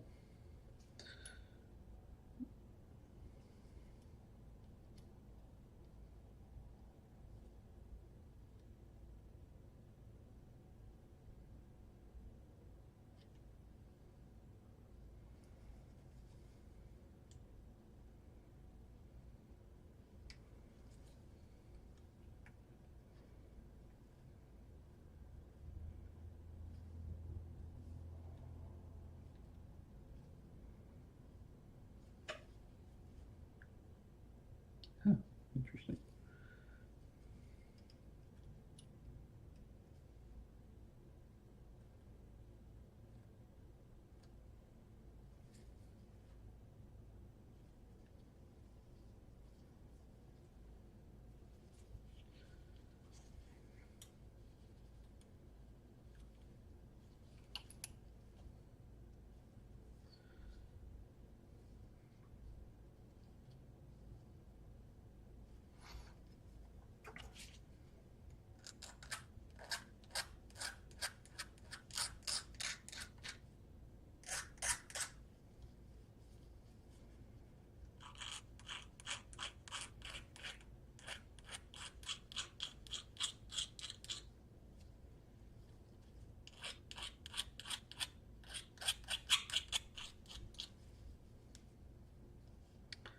Yeah, that's definitely looking better than the last piece.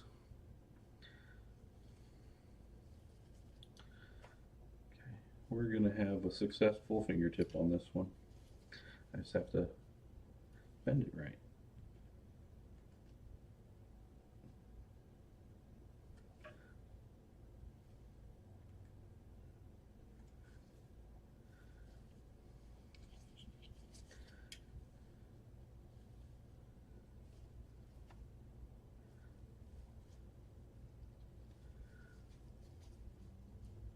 Yes, this is going to be the one that works. I can already tell. Because I can tell like what point it's at right now. It's like, I've seen it many times before. And it's like, that's why I could tell on the other one. I'm just like, something's not right.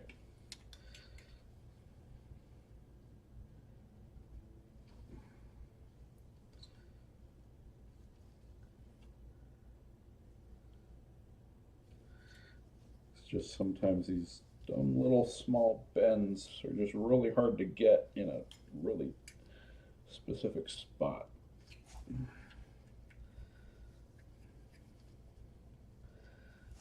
It's like just trying to curve something that doesn't want to curve.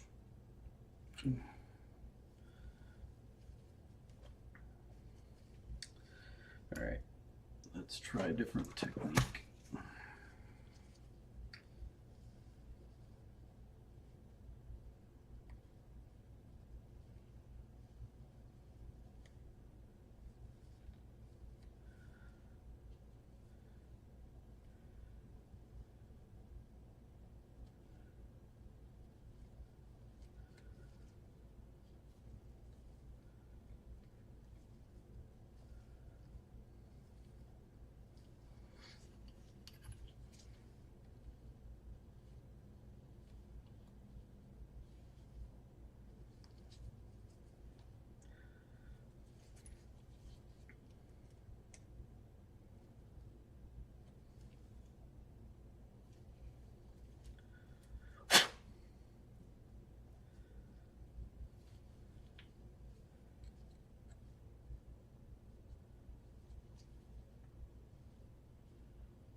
Annoying little details.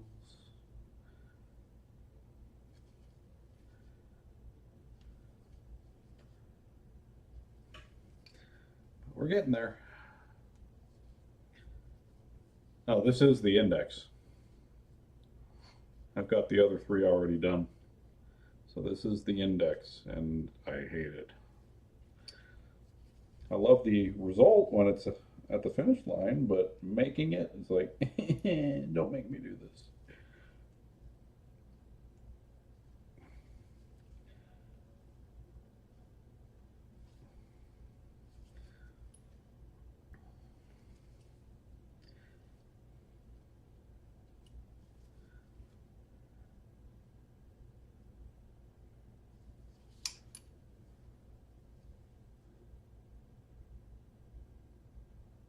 We're definitely getting there, though.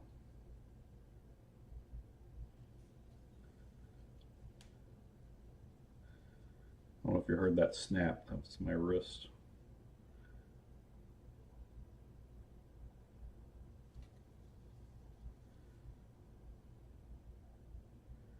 Okay, this just needs to come out just a tiny bit more.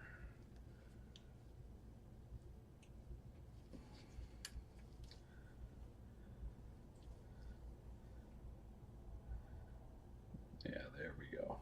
Okay. I like it. I think I might be close to being there. I just have to make sure the fit is nice. But there's still some tweaking to do on this. So yeah. All right. Oh, that fits nicely right into the socket. Now let's check the hole alignment. And it is crooked, I can tell. Oh yeah. Let's fix that first.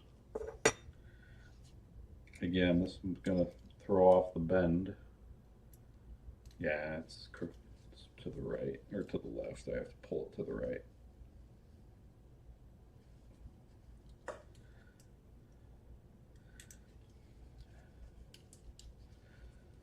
Just getting the right torque on it. That's probably a little too much. Well, I just pushed it back. There. Okay, did I throw anything off? Still looks pretty good, actually. I do need to fix that. Just one little thing moved.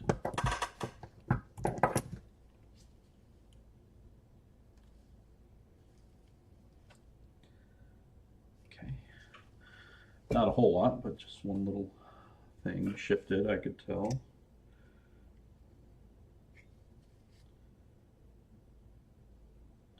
This is the finger, right? Pretty sure it is.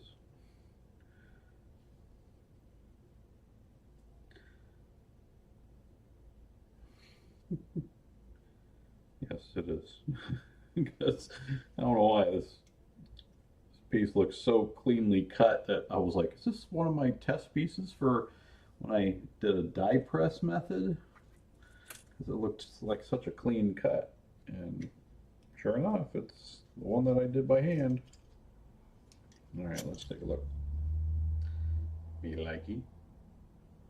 And it drops.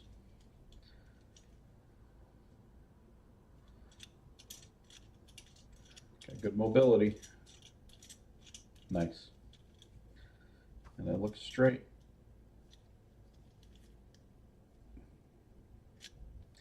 Yep, I like it. I think we're good on that. Okay, I think we got 4 shaped fingertips. Now, basically I prep them for receiving the blades. And that's creating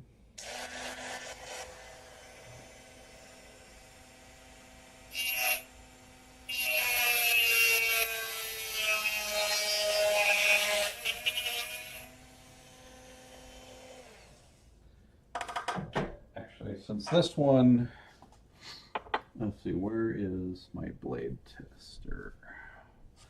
Or is a blade I can use to test with? I have a desk full of blades here, but which one do I use? No. I'm looking for an index. Is this it? I think this might be it. It's an index.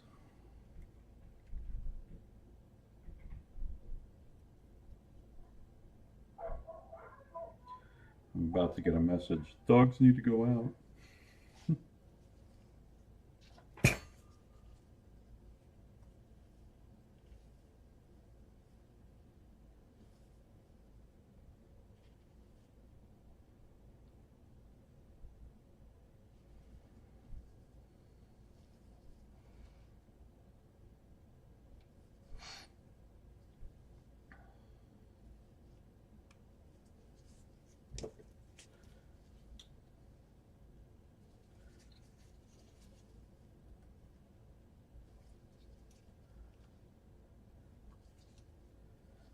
I just kind of ruined that.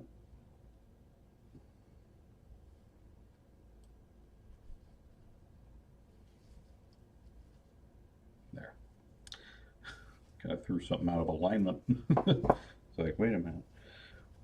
I screwed it up. I had it.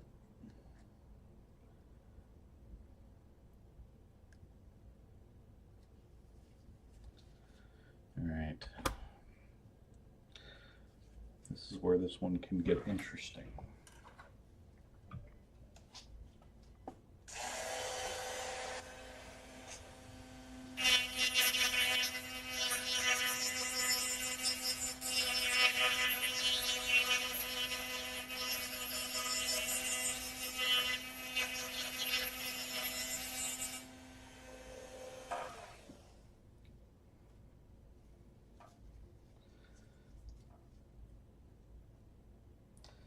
Nice.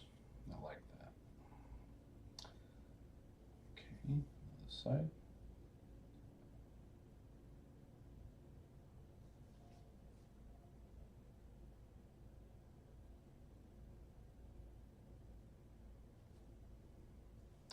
Let me look at my pictures.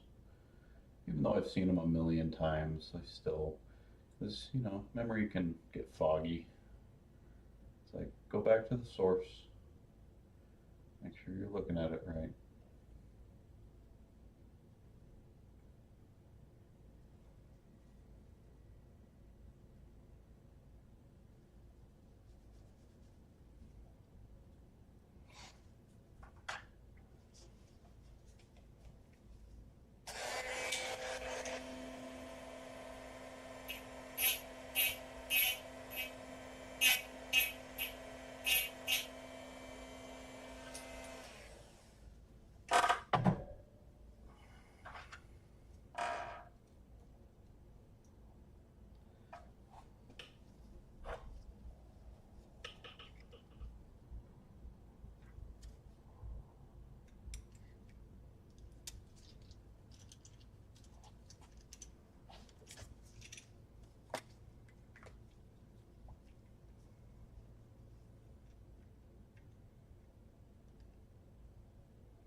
that's the canal for the blade to sit in during brazing.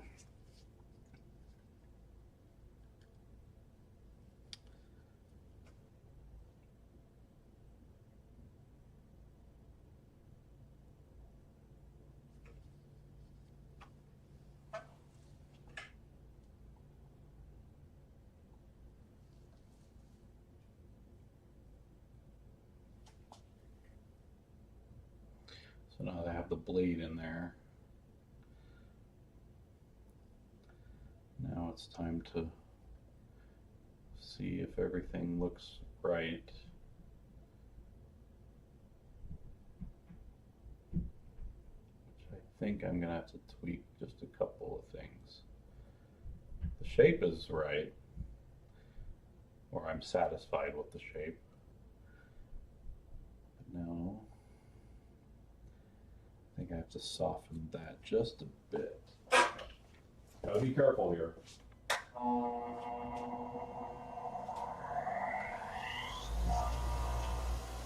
In fact, I'm gonna do this with a file. I don't want to have a mishap on the grinder.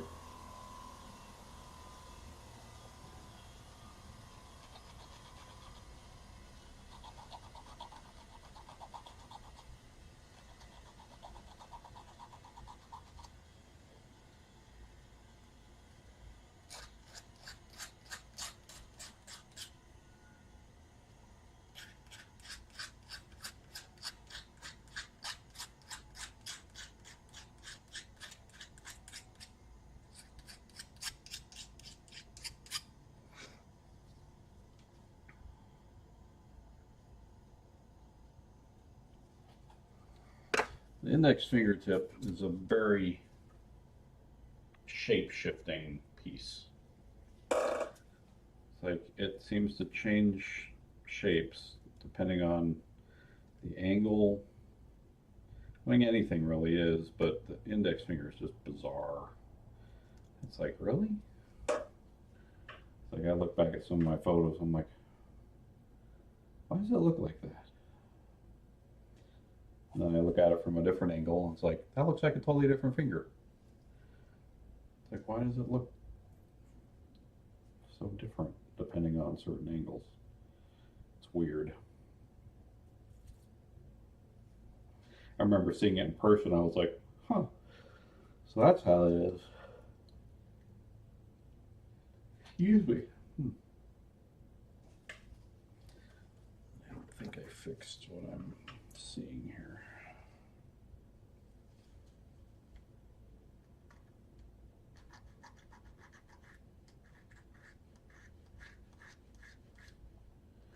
It's very subtle, but my eye is catching it, so.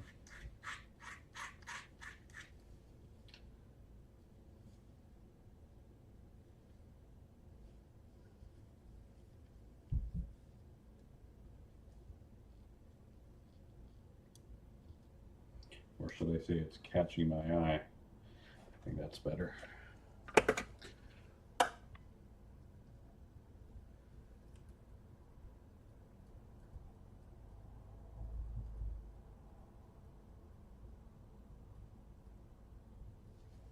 Let's look at that angle.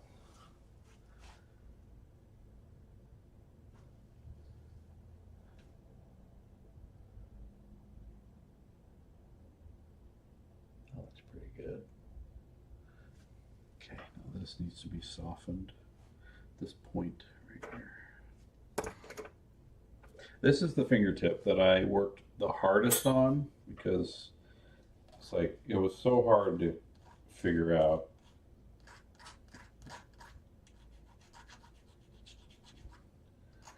Like after coming home from seeing the original glove, this is the fingertip that caused me the most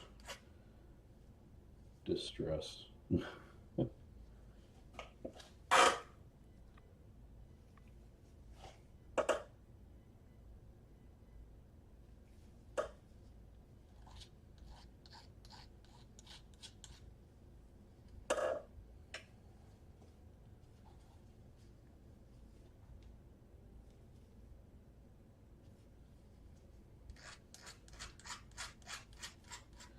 It's like, I don't know why, but like I see pictures of it from other people that they've taken that I compare them to my pictures, which are like right up to it, you know, like high definition, you know, up close photos.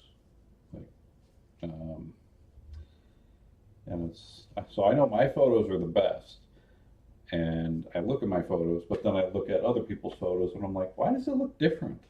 Like a specific finger or fingertip, and it's always the index finger that makes me go, why does that look the way it does? It's such a peculiar finger.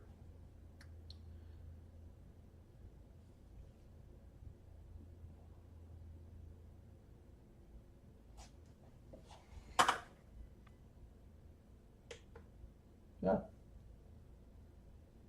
don't know what I just accidentally pressed on something. That's a good picture right there.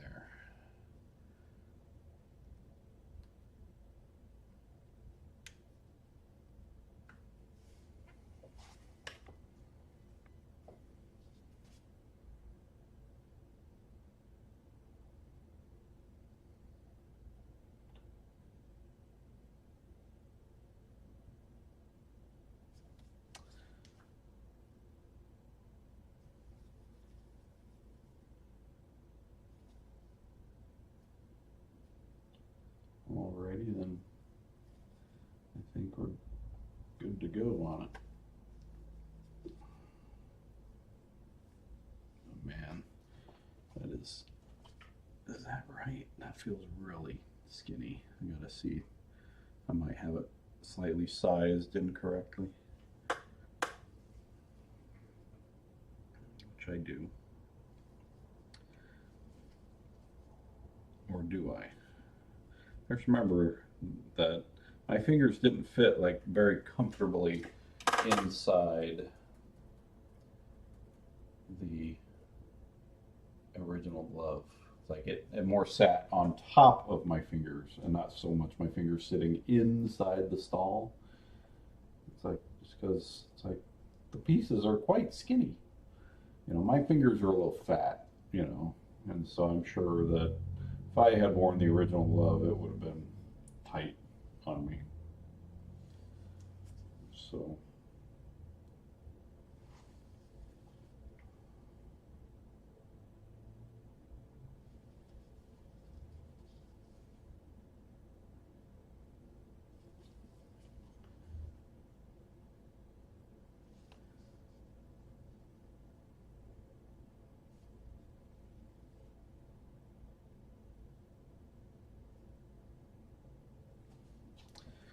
Okay, so I think we're done with the index finger.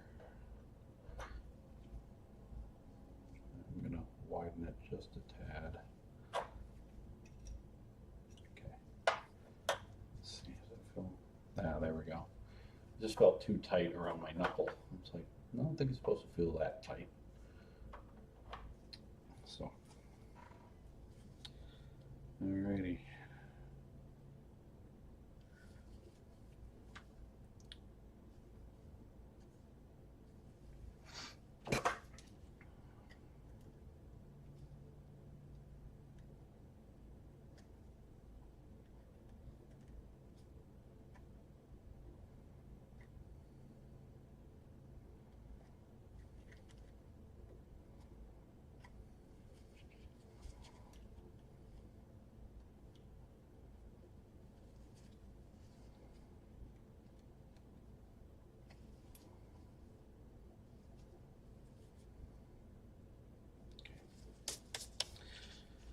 All right.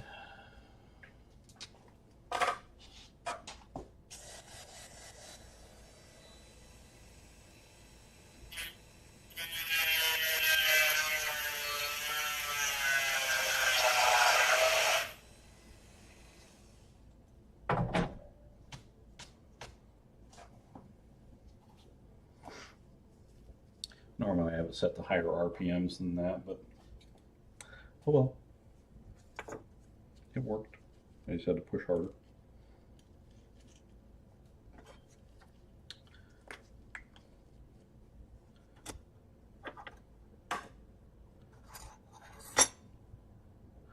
ring finger.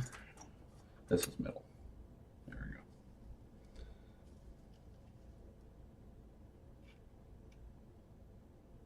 Do I not have one that's already prepped?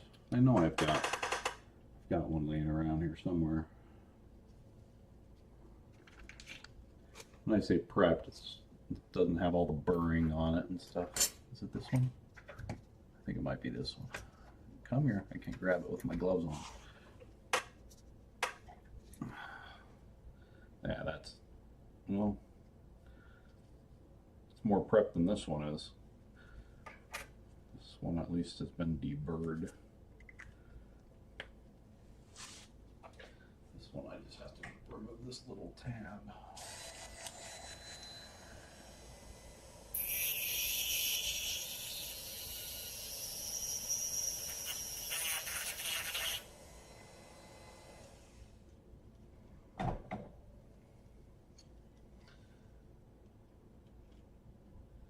Alrighty.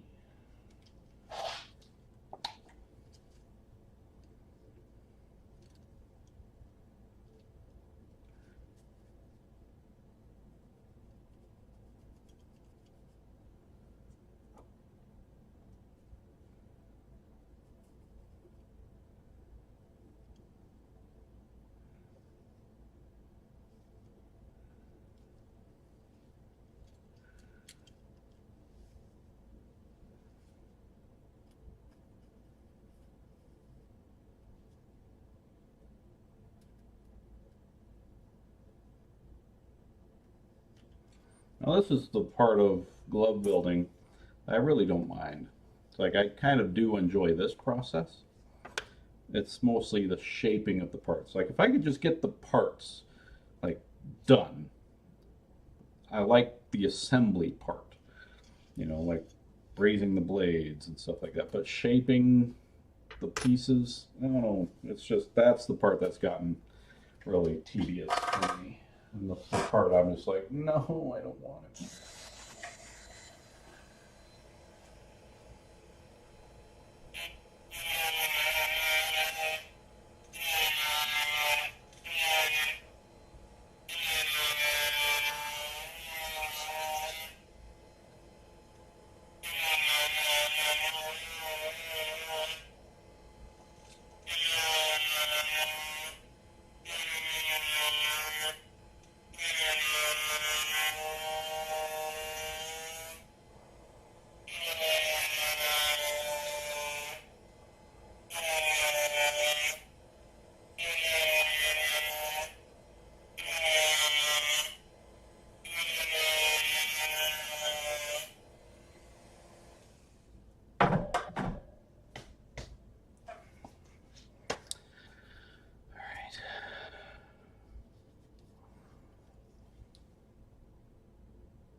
Wish I had skinnier fingers.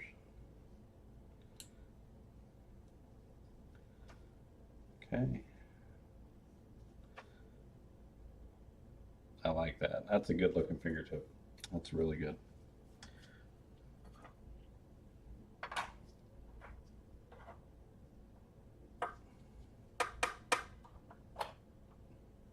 So good, it could be one of my master reference pieces.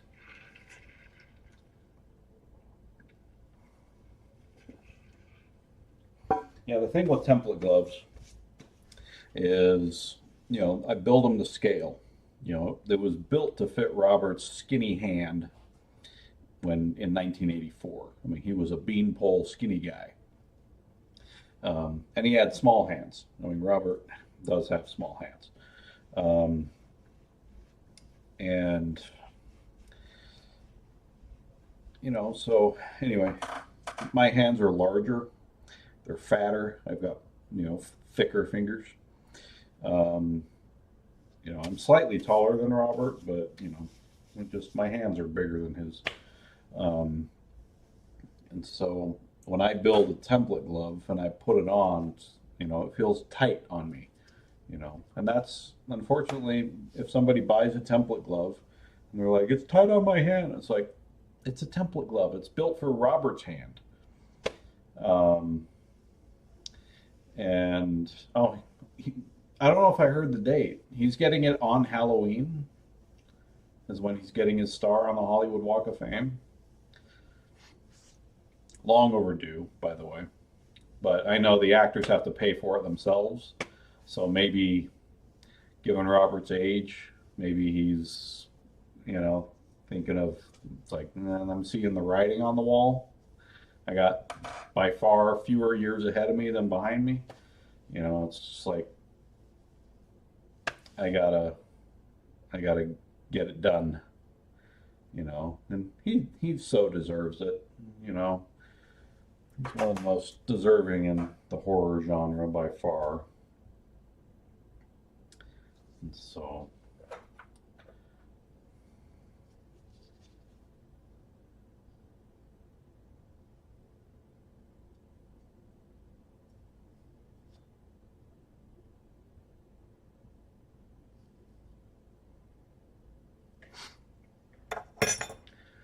anyway.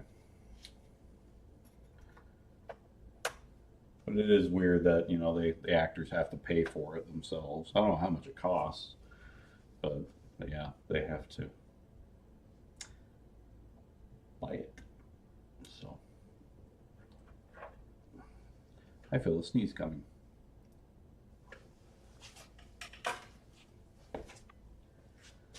Excuse me.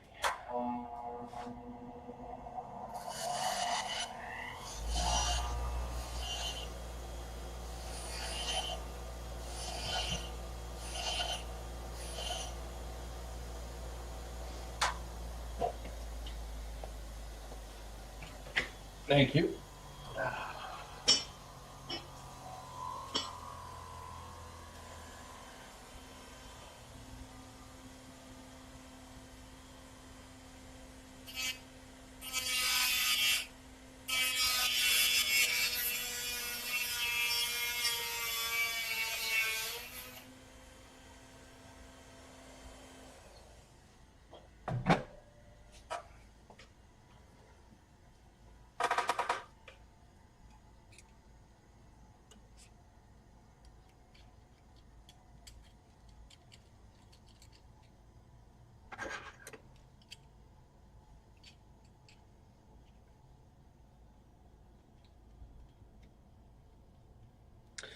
I'm just going to use this blade.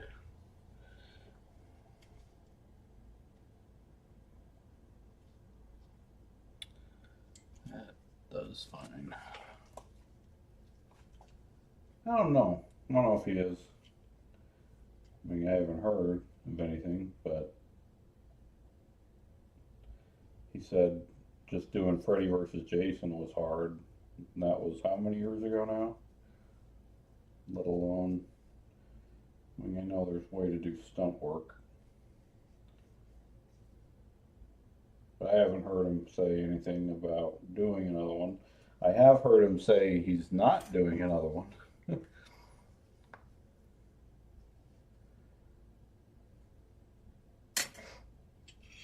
Well, that's appropriate then.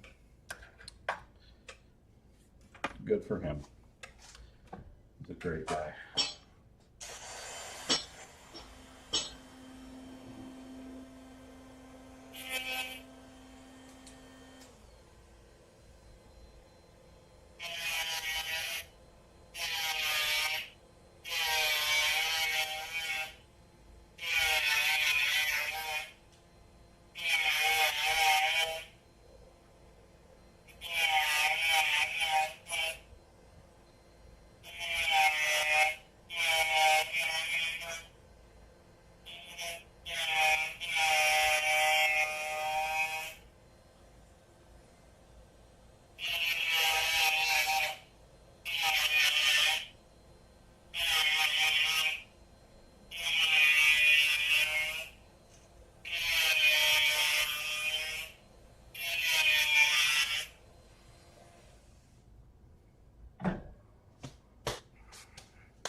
Wash my arm off.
going to really suck when Robert dies.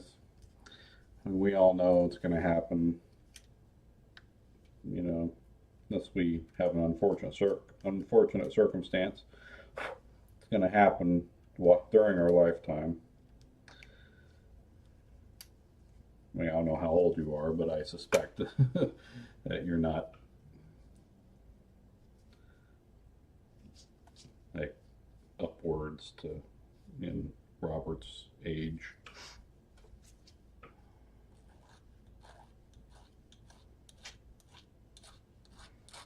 I mean, I turned 45 in November, so assuming I live at least an average, hey, almost the same age as me, so um, yeah. Unfortunately, it's going to have to be something, unless something unfortunate happens to either one of us, which it certainly can. I mean, don't mean to get dark, but heck, I mean, I didn't expect Brian to die at 48. Brian Sills, the other glove builder. I don't know if you know him, but anyway.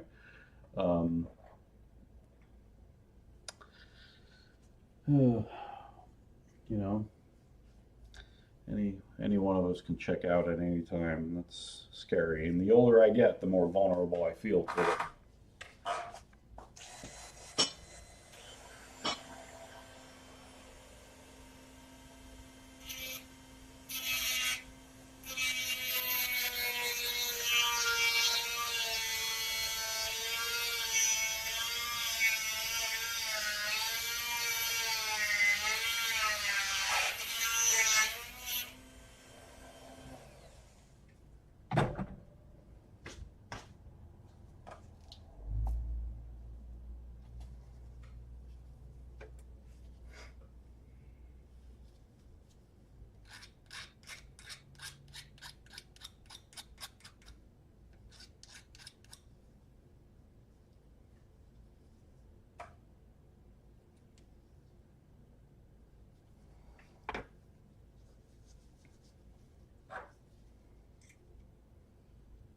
It's one of the reasons why I wanted to start losing weight.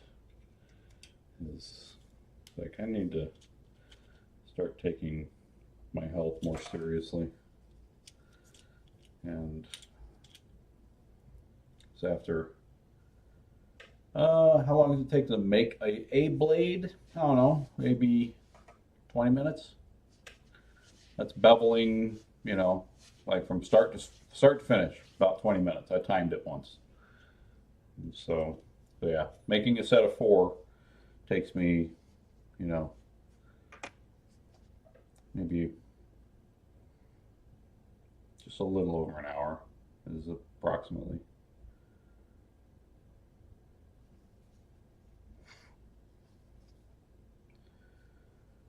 Maybe less now. I mean, because that was a while ago, so I may have gotten better at it. And I think it also depends if I'm using a fresh sanding belt to make the bevel.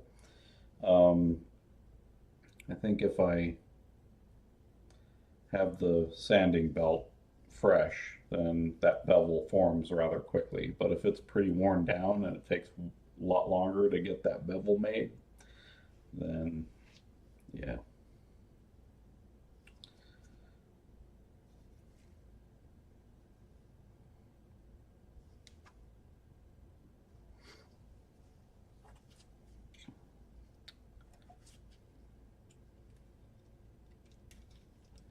But that's a good guesstimate, about 20 minutes. So yeah, it's not bad. It's gotten better. It used to be a lot longer, but since I've gotten practice under my belt and I know how to do certain things now, I cannot pick up these blades with these gloves on. My goodness.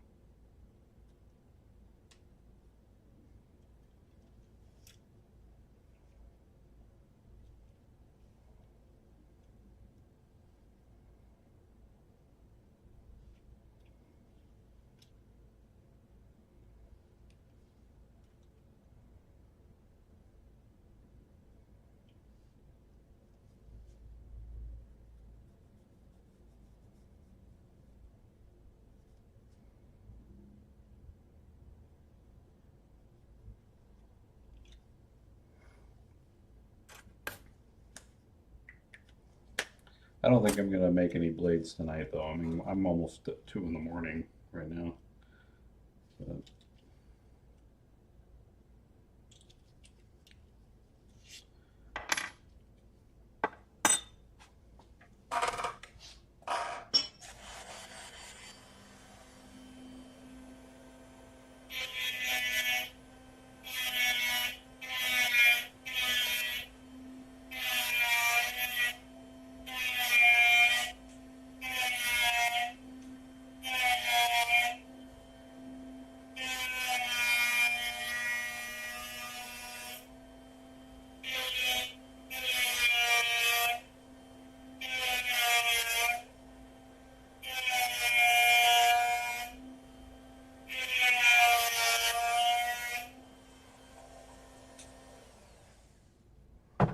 yep, so it's almost 3 for you.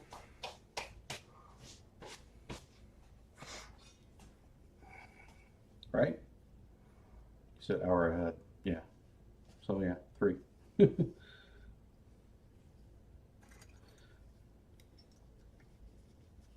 Yeah, I was up till 5 a.m. like 4 days ago, something like that. Don't ask why. It was dumb. I'll just say sometimes I just can't put something down.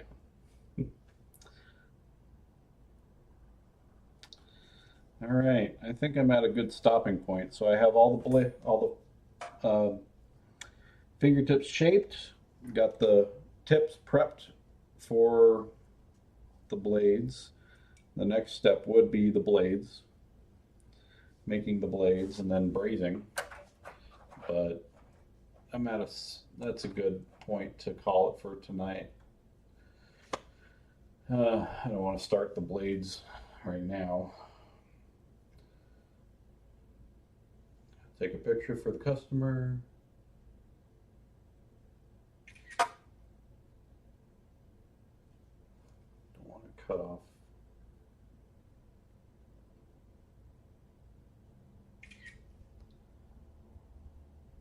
There. Okay. Send that to the customer.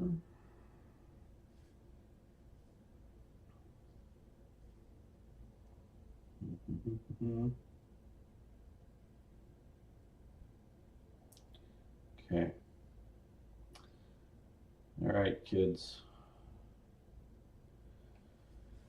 I'm done for the night. So, yeah. I still also have to do the back plate, which I typically don't do on camera because there's a certain method that I use that I try not to show. I just try to keep that to myself. But yes, brazing the blades, then cleaning up the fingertips. I got to, match the tips to the stalls, and then adding the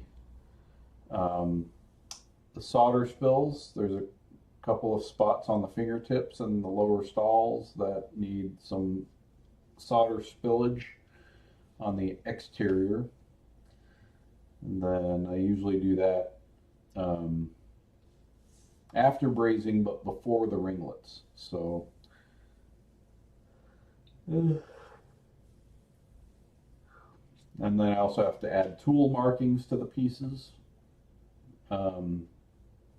I generally try to just do the weathering just with flat, even copper, because if you start putting tool crimping it and stuff like that, sometimes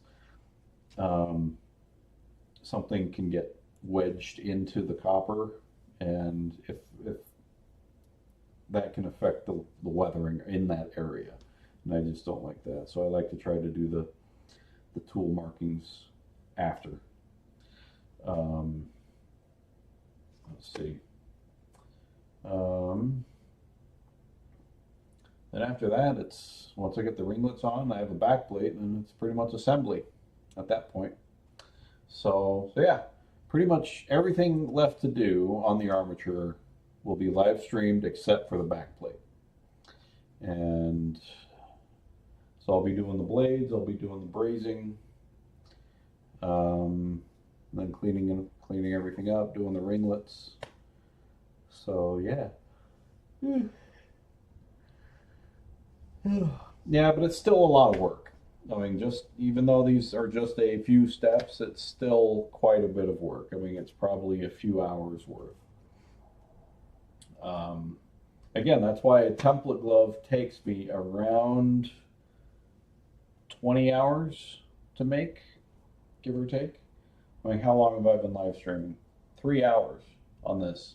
I mean, granted, not all of it was filled with glove building, but let's deduct 10 or 15 minutes for bowling ball stuff and whatnot. Um, that's 3 hours right there, and that's just the fingertips. Um, that was, let's see. Yesterday I did the shaping of the lower stalls. So I'm trying to calculate my cumulative glove work or time spent on this piece already. I would probably say I'm maybe upwards to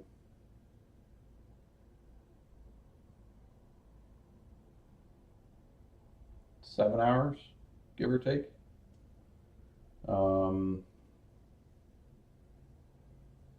Maybe 8.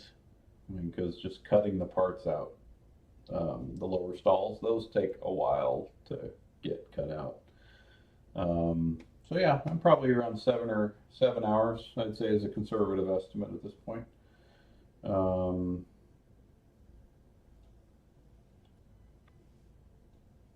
yeah, maybe not quite 20 hours. I've probably gotten a little faster since I started making them. I mean, it used to take me a lot longer. Used to take me probably upwards to 30 hours. But I've gotten better at, shaping all the parts and stuff, despite my setbacks today. But that was, yeah, I streamed earlier today. Then I streamed yesterday. And then when I whacked my thumb, that was when I was working on these parts as well. So that was the day. So I don't know. I'd have to go back and look at all my videos and just see how much time has been spent on those live streams. So now I am curious. So this is 3 hours. Let's just call this one 3 hours. Let's see. Gotta go to my page. Gotta go to my videos.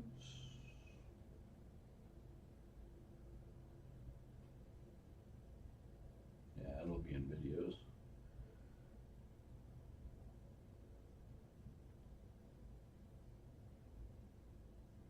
Will it? Huh, that's weird. It's not in videos yet. The thumbnail for my videos album is my live stream. Yet my live stream is not in the video. Interesting. All right, so let's see. So the earlier live stream was 2 hours, just under 2 hours. So this one was 3, so that's 5. Let's see here. Let me go back. There's my thumb whack.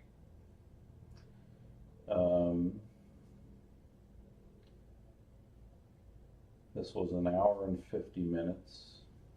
I think this is, let me see if this whole session was. I need the exercise anyway.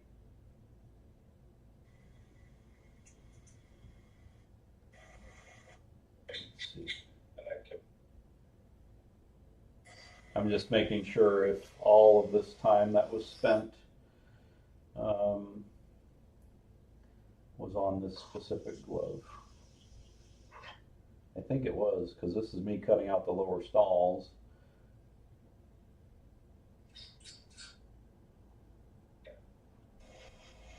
That's when I whacked my finger.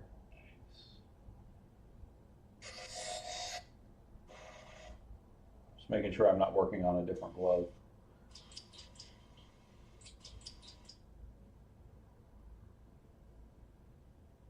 There's blood coming out from under my nail. There's the finger whack. And I kept working after that, just finishing it up.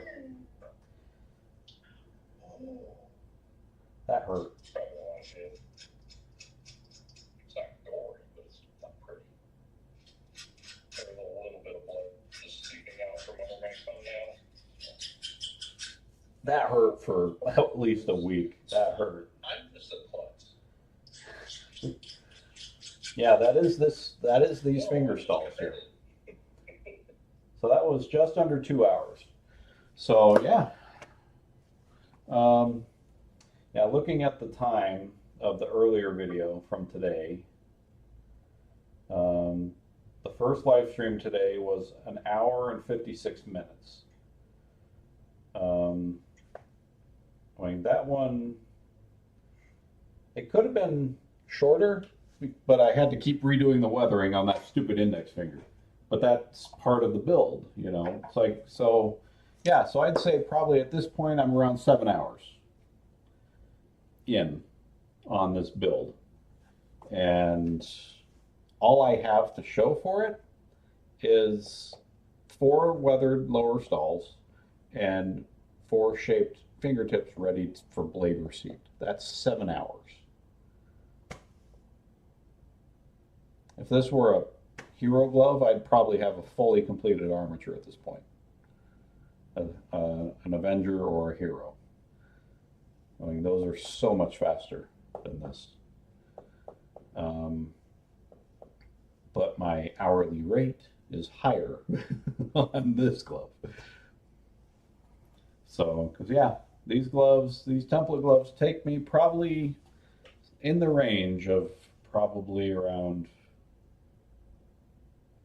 yes. Yeah. Let's see. Do I have your name on my list as what I'm seeing here, or let's see. Because I honestly, I don't know who you are. So, let me see. Let me find my list.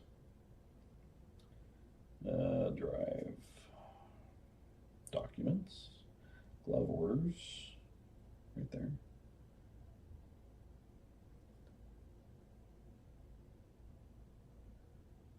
Oh, Wilson. Oh, Stephen Wilson. I didn't put that together. So, are you on my list?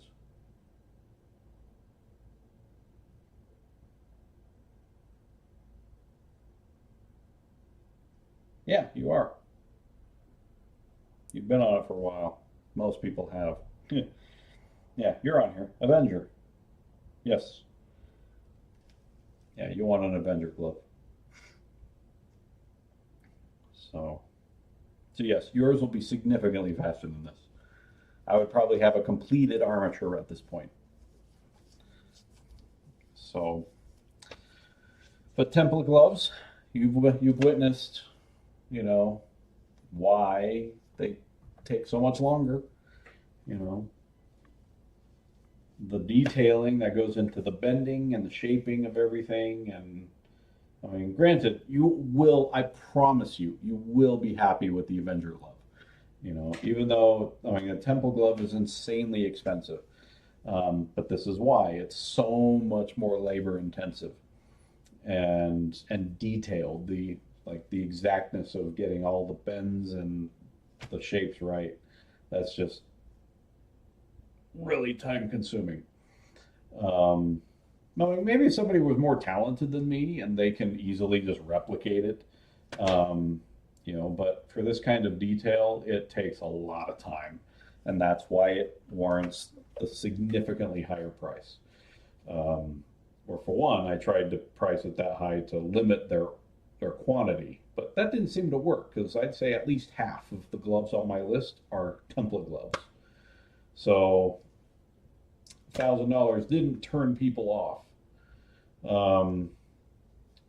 But trust me, you will be fully happy with an Avenger glove. I would say 95% of people would be happy with a template or with an Avenger or a Hero glove. While they are different in their detailing, because the detailing in these parts here is significantly higher than the detailing on the cheaper gloves, but I will say that the cheaper gloves templates are based on these. They're just more simplified and just not as exact, but they're still, based on, it's kind of, I call it, not to talk down on it, but it's like a dumbed down template glove. But I've also taken some creative liberties in the sizing and the way everything is shaped to allow me to modify the build to fit different sized hands, which I can't do with a template glove. Or at least I could do it with a template glove if they asked me to shape it differently, but I don't know if I'd want to do that because that's not the purpose of a template glove. The purpose of a template glove is to have a replica of the glove as if you owned the real thing. Now, if somebody says, no, I want it built so it fits a larger hand, well, it's like, well, then I got to change the way they're shaped, because they're built for Robert's hand. And if I'm shaping them to fit a larger hand, then I got to change the shape of the pieces. Because believe me, if you have fat fingers, you're not getting into a template glove with ease. So, anyway, but the Hero and the Avenger gloves are by far more accommodating, because I have more creative freedom with them. I can make a piece wider. I can, position ringlets in significantly different positions to fit a larger or a smaller hand and things like that. And they do look similar. Like if you look at them from, I'm sorry, if you look at them side by side, most people just looking at them from the top, won't be able to tell much of a difference. It's more when you start just looking at the detailing on the sides, that's really where you start to see the difference. And the more detail. And just some people they have to have like the extreme accurate,